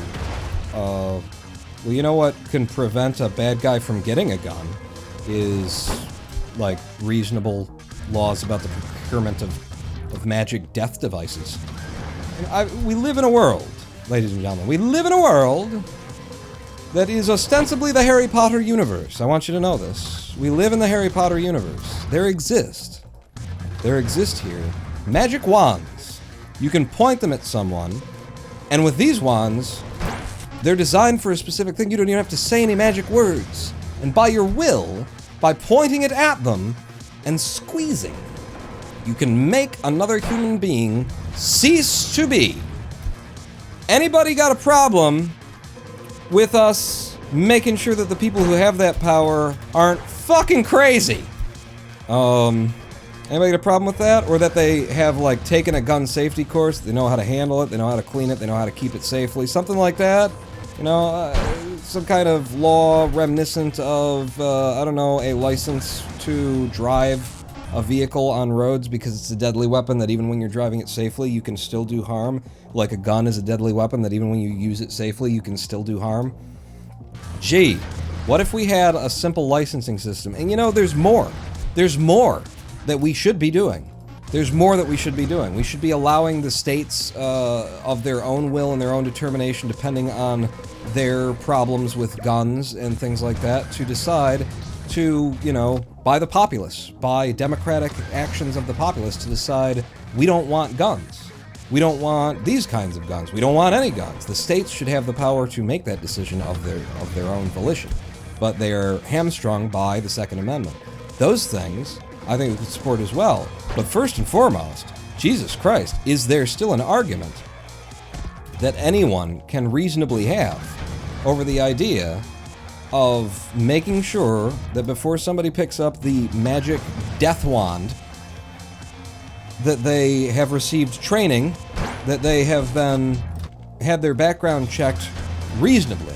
Because the problem with current background checks is that it takes a couple of seconds, it pulls an FBI database, the FBI databases are out of date, they don't have information, and in states where they have adopted more thorough background checks, where local law agencies are contacted, they have a far better rate of catching people who really shouldn't have guns before they get their guns. So a licensing system that makes you, when you're buying your weapon, have to wait a few weeks as all of the agencies communicate and make sure that there's no reason to think that you're going to walk into a school and shoot up 19 people after you've got it. Can we not agree that it would be a good idea to make sure that the person with the gun walking out of the gun store, the gun show, or wherever they're buying the gun knows how to use a gun, knows how to, use the fucking safety on it, knows that there's such a thing as a gun lock, has considered the idea of the problem of storing the gun. Did y'all get to see my kitty there climb up the side of the chair? That if someone else gets a hold of your gun and kills someone with them, that's... Whether you're legally responsible or not, you're going to live for the rest of your life knowing that because you decided that you wanted to have this thing, there's a dead person out there. Kind of morally, you're going to be on the hook. It's going to be something that you have to live with there. Wouldn't it be a good idea if the people who had these weapons, if we had some sense of certainty that they were capable of having them without being a danger to other people? And the answer is yes, we can all agree on that, to the rate of 73% of the American public and 68% of gun owners. Those are the statistics, ladies and gentlemen. Why do we not have it then? Is this not a democracy? And the answer is, of course it's not. Look at all the other things that we agree on that we don't have.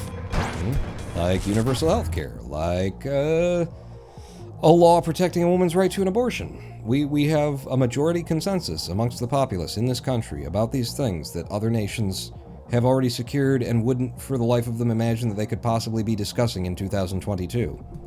We're still discussing it, and we mostly agree.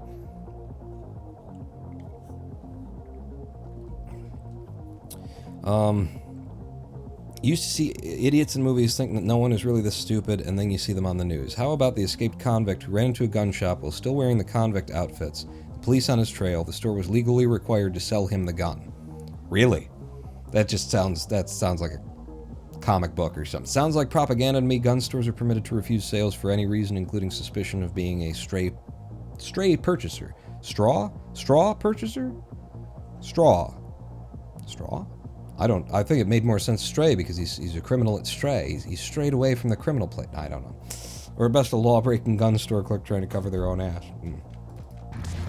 But I don't think I know by the statistics that it's not controversial in America to say, yeah, if you've got a gun, you should have a license. I have a gun.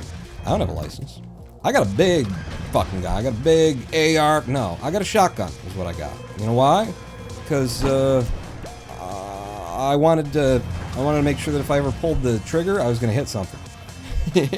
And I was planning to kill a man. That's the other thing. I went out and bought a gun. You know why I went out and bought the gun? I was planning to kill a man. And that's a whole story, isn't it? And we've gone through it many a time. So maybe we'll avoid it today. But that's the reason why I went out in a hurry and bought myself a shotgun, was with the full intent of killing a human being. Fuck, I forgot. Again, I forgot. At least I got, pretty wicked speed off it to start, huh? That's pretty cool. And yeah, I think it's a good idea if people be licensed, if they prove that they've fired a weapon before, that they know how to, operate the fucking safety, and they know how to clean and without, because, a lot of those, the 45,000 dead every year in America to gun violence or to guns is a mixture of people killing each other, people killing themselves, and people accidentally shooting either themselves or someone else while mishandling a firearm. People going... I remember when I was young, and I knew nothing about guns, and I went out with, a friend of my mom's. Damn it. I went out with him and his friend, his family, for a holiday weekend. We went out in the woods, and they were gun people, and they'd just gotten for, I think it was for the kid's birthday, just gotten two rifles for these kids. They're going to be their own rifles, their own first rifles. We went out, and, there was gunplay to be had at this weekend. We were on their own property and everything. And somebody had a handgun, They said, "You want to shoot it?" I said, "Yeah, sure, okay." And they went out and they put some empty beer cans, because of course, if you're out in the woods and you're playing with guns, then you got to be drinking. So put some empty beer cans on the ground, and I fired the pistol at it, at him, and I think I hit what I aimed at mostly. Wasn't that far of a shot either, you know, just over at the base of a tree over here. I fired at it, and then I was having fun, and I said, "Okay, I'll set up another round." And I went over and I grabbed the empty beer cans that, you know, we'd already shot, or that, you know, I grabbed the empty beer cans and I was like, "Ooh, I'll tell you what I'll do. These low-hanging branches, the hole that we just put in it, I'll hang it from there, and then we'll be shooting at them hanging up. Huh? Yeah." And thankfully, someone there who had brought the guns said, "What are you doing?" I said, "I'm gonna hang them up. We'll shoot them up here. It'll be cooler." He's like, "Yeah." And then the bullet will go through the can, and it will carry on for a mile in that direction, near the speed of sound. What are you doing? We're shooting down at the ground for a reason. I was a guy at, at a fucking barbecue in the middle of the woods with some people who knew about guns. I didn't. I picked up a gun, didn't think twice about the idea of, you see in the old westerns, they put the bottle on the rail, you shoot at the thing on the rail, right? We were out in the woods. It was their property. The next nearest people own like another parcel, acre 3 away or something like that, that kind of a thing. And this individual was responsible enough about the guns to see me doing that and not think, "Oh yeah, that looks like fun," but think, "You're gonna kill somebody." As well he should. I wasn't thinking like that because I didn't know about guns. You know what would be a good idea is if before you own a weapon, before you handle a weapon even, if somebody has trained you, if you have, been asked to think about these things.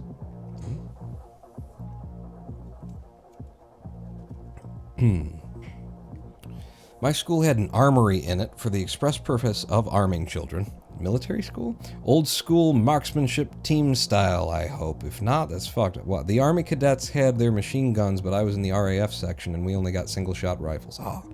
Marched out of the school and down the road through a residential area with them down to the firing range. What is it that I've heard about, too, about, like, other nations, it's a certain European country in particular, and it may be common, it may not just be this one I'm thinking of, but they've got a, mandatory service. And the only people who are allowed to have guns are people who did mandatory service. Or maybe it's not mandatory then. Maybe it's is it mandatory service? Whatever it is, it was built around the statistic that, they don't have fucking gun problems there. Nobody fucks up. Nobody has any problems with guns. Why? Because they are all military trained. No one who has not been military trained has a weapon in that country. But, because of the training that came along with some kind of mandatory, service program, maybe it's like mandatory service, but you have the option to serve in a, firearms capacity kind of thing, and so the only people who are allowed to have guns are people who are former military through some kind of mandatory service thing, and it's just like, wow, so you're saying that the only people who have guns are people who understand how powerful they are and who have been trained to use them and have a proper, reasonable fear of what they can do. Norway and Germany, I believe, possibly others. Switzerland does that. Mandatory service afterwards, you take the weapon home and are considered part of the reserves. Yeah, that's the kind of program I'm thinking of, and it's definitely that area, that neighborhood of Europe. But I could see that a number of nations doing that, and it's like, I'm not against the idea of mandatory military service. I've said it before, that I think, especially if you set it up the right way. In America, you're talking about people who are coming out of you're a child in education situation, and in this country we're just kind of thrown blindly into a workforce that we don't necessarily understand and don't understand, like teamwork and our responsibilities in it. We're coming out of, school. And I think mandatory military service has, two huge potential benefits. Number one, you come out of that understanding teamwork. You come out of that understanding your role in a larger group, how to work with other people in order to accomplish a single task, how to, respect an authority over you because you are working toward something that's greater than any one of you as an individual. Come on, get me through it. It's so good. The other major benefit that I see is that those kids coming out of school... Damn it. It just won't let me go. I'm bouncing off of the truck behind me. Yeah, it wouldn't let me go. It fucked our PB up. We were on such good time. Damn it. That wasn't my fault. Like, the first one was my fault, the second one was my fault, the third one, I was actually getting it, but it was bouncing me directly into this truck in front of it. And I was going... It wouldn't let me go. We knew that that was a possibility. The second really good thing that I see about it, about mandatory military service, is that you have to pay them. You will be paying them a salary as they are being trained. And a military salary, a reasonable military salary, while you are being trained and you are in barracks and you are being fed on a daily basis and you're, living and sleeping with other people. When a kid, a 18-year-old, walks out and they have a paycheck in their account for 2 years worth of training and service as like a mandatory minimum, 2 years service or something like that, they're walking into the world with capital, with the possibility of doing things. And not walking into the world with pockets outturned and hoping things go well. So I think that's, it's a damn good way to transition people from schools into a larger workforce, and my whole idea around mandatory military service for the United States of America would be that it would have to include the option to not participate in, direct warfare kind of things. You don't want to, if it's going to be mandatory, then you have to have avenues where it's basically military training that leads to a role and position of community service for the mandatory term, but community service in uniform, doing things that are, organized by the military for the benefit of, the nation.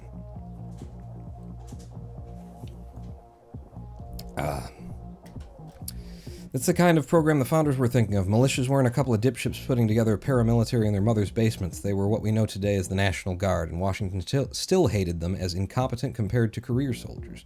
Likewise, if you examine things like the Militia Acts, the Federalist Papers, and even parts of the Constitution, the Second Amendment in context is, the feds shall not forbid the states from forming, maintaining a National Guard. And the modern interpretation is just used to facilitate the industrial war complex, industrial military war complex of, we sell guns, and so we think it's a pretty good idea if people buy guns. Really, really weird, too, to, be in the same day talking about that connection between politics and weapons manufacturers, and also like patting Liz Cheney on the back, patting Liz Cheney on the back and saying, "Good, thank you for your service, Cheney, thank you for your service, Cheney." Oh my God, really? In the same day, the times we live in. That's too slow, even if I get it back. It's throwing me off to the side. I'm not liking that. At least this is central. It's not particularly fast, and I'm not going to get through because of the lasers.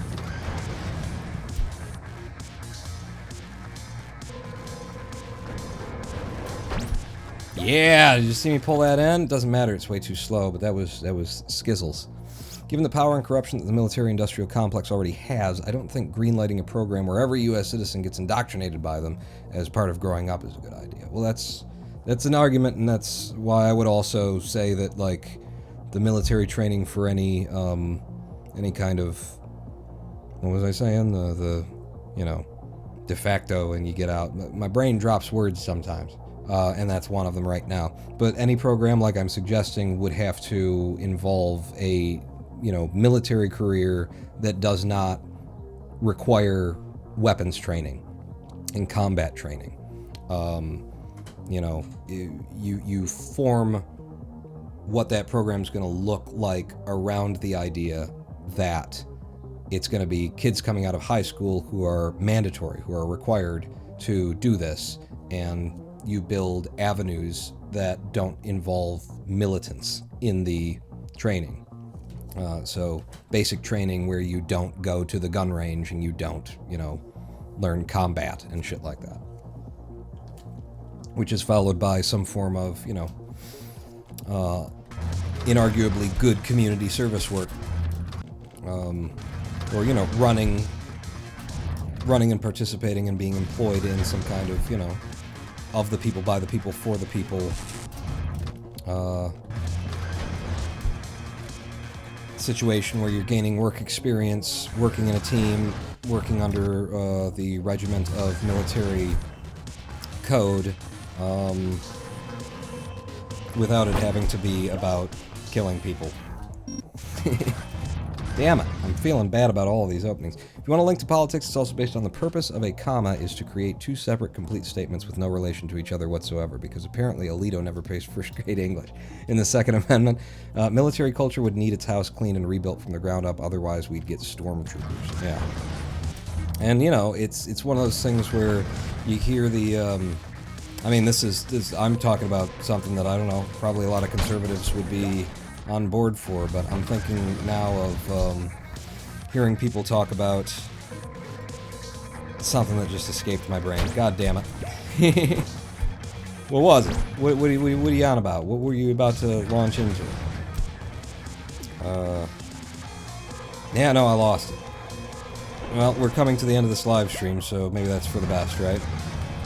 Because it has gotten harder. I will let you know. I feel like I've moved into a new phase of my disease here with myalgic encephalomyelitis. It's a neurological disease, and it is degenerative over time, but without, like, as far as they seem to know, it doesn't cause any permanent damage. It's just that, like, you have the episodes longer, and you have the diminished capacity exists for longer straights, but, you know, if they could prove that there was damage somehow to the brain, then it would be an invisible disease. So, whatever it is, it just gets, like, your autoimmune system is attacking you more thoroughly, or something like that, but it gets worse and worse over time. Not necessarily worse and worse, just, like, more and more prevalent in your life. And I feel like I'm in a new phase of it. I was just saying to Lady Pawn the other day that I feel like I'm having to relearn some stuff that I'd already figured out in terms of, like, what means what when my body is giving me signals. Because I'd figured out that, oh, if this is happening, I just need to lie down, or if this is happening, then I should probably go to a quiet room, and that kind of stuff, and I'm getting new signals from my body which are a lot scarier, and that I don't understand, but I'm starting to, like, understand them and be like, oh, I see. This is just what that used to be, but now it has this component to it.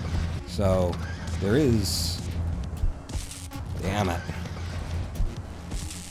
There is, things moving in me that are making it harder for me to remain cogent in my sentences and keep my ideas flowing and stay on topic. More than it used to be. Even more than it used to be. Which was already...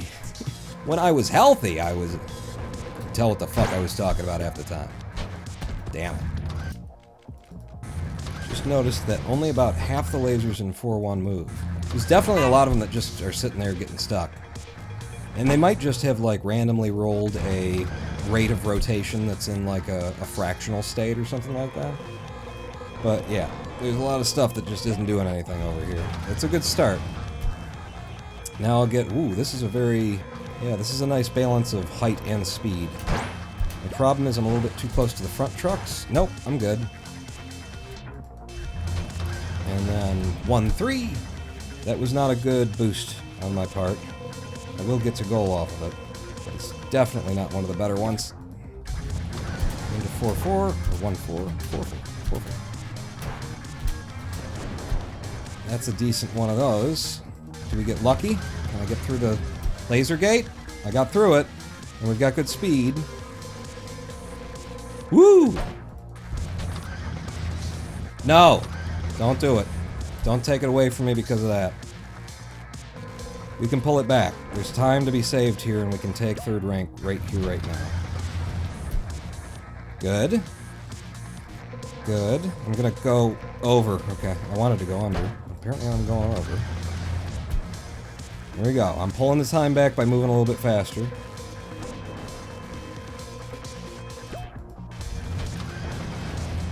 And now I'm setting this one up good and slow, because we got the time, we just gotta keep it.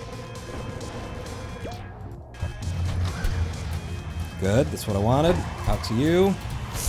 Deep dive. I got the throw. I got the throw. We've got the height.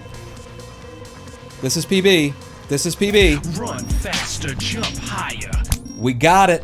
Oh my god, that is the last run of the day. I wish I had a blood pressure monitor. You could feel what I'm feeling. 1 minute, 32 seconds, 22 milliseconds. The third and last PB of the day, forcing me to give away yet another Clustertruck key right here at the end of the live stream, which sucks because I would just end it pretty quick here. So let me open it up immediately. Let's get this third runaway going. We got 3 PBs today. That one takes me third rank on our leaderboards. Start me a new giveaway because one of you is about to win a copy of Clustertruck. If you already won one of the keys, you are not eligible. Do not enter. Thank you so much. 132-22 on the leaderboards is decisively third rank. It leaves me about 3.5 seconds, nearer to 3.5 seconds, away from second rank if we wanted to grind on it for another day. But having taken third, we are definitely done for today. That involved no new golds. We fucked 4-5? No, I got through 4-5. Real nice, right? It says I'm losing time, though. So did I have to reset? Did I get killed once there? There was a big fuck in the middle there. A big fuck in the middle that's probably worth 1.5 to 2 seconds. That if we don't fuck there, then we're good. The last half was excellent, and we got 4-10 out. That's how you do it. That's how we do it in a road down here. 4-2 and 4-6 I fucked? Okay. 4-2.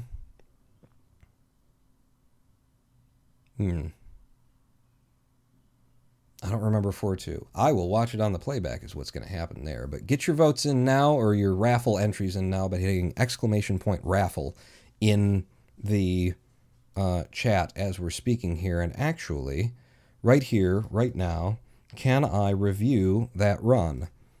Because I've been recording this whole time, and even the open file will play. So if I bring it over here, and I move toward the end, that's the run. So I just back this one up to the beginning, and we can watch the run back. And what I'm going to do in order to watch this run back is I'm going to drop my I have to go to that. Hang on, I got to go into studio mode, and then we go over to delayed main. I'm dropping my input overlay, and I'm dropping my live split so you can see the ones that are actually in the run as we're running it. And the last important change that I need to make before we review this is I take my Chroma webcam and I do that. Because then there's 2 of me. Let's definitely watch. A lot of them that just are sitting there getting stuck. And they might just have like randomly rolled a rate of rotation that's in like a fractional state or something like that.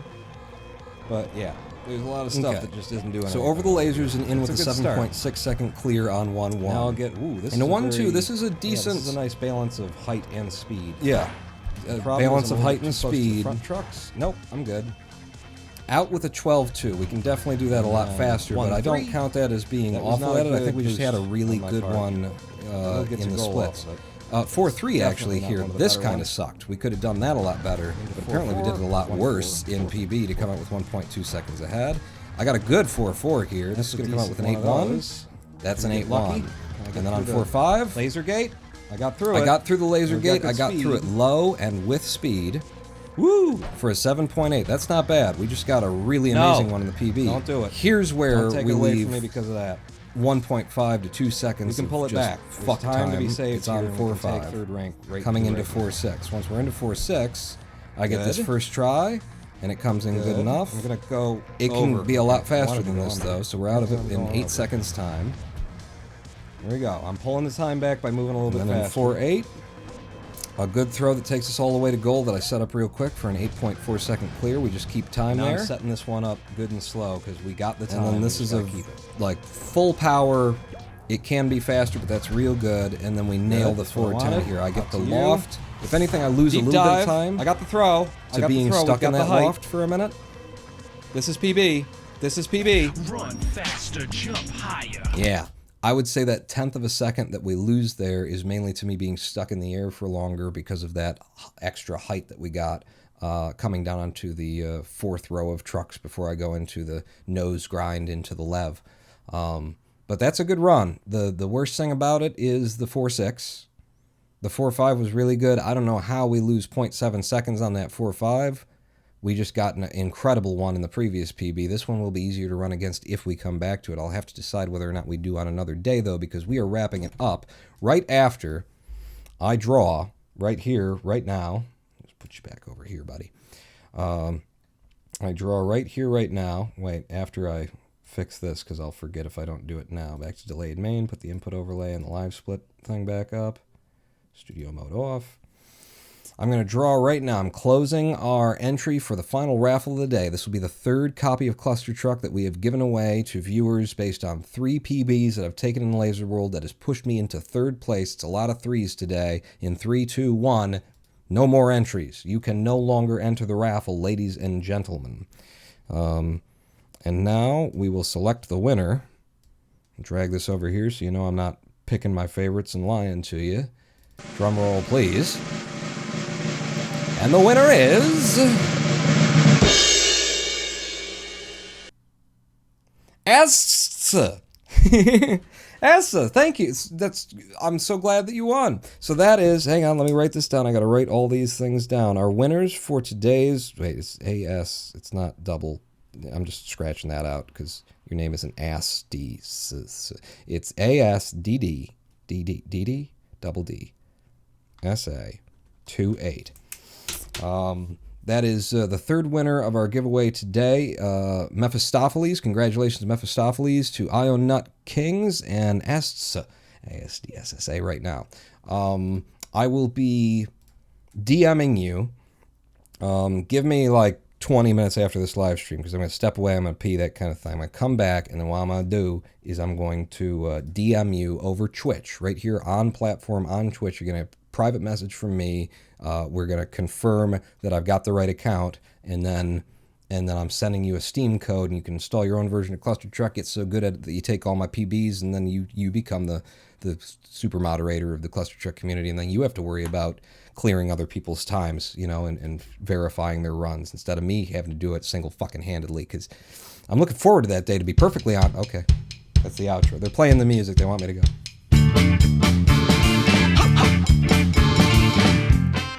For I am the Ronin Bald.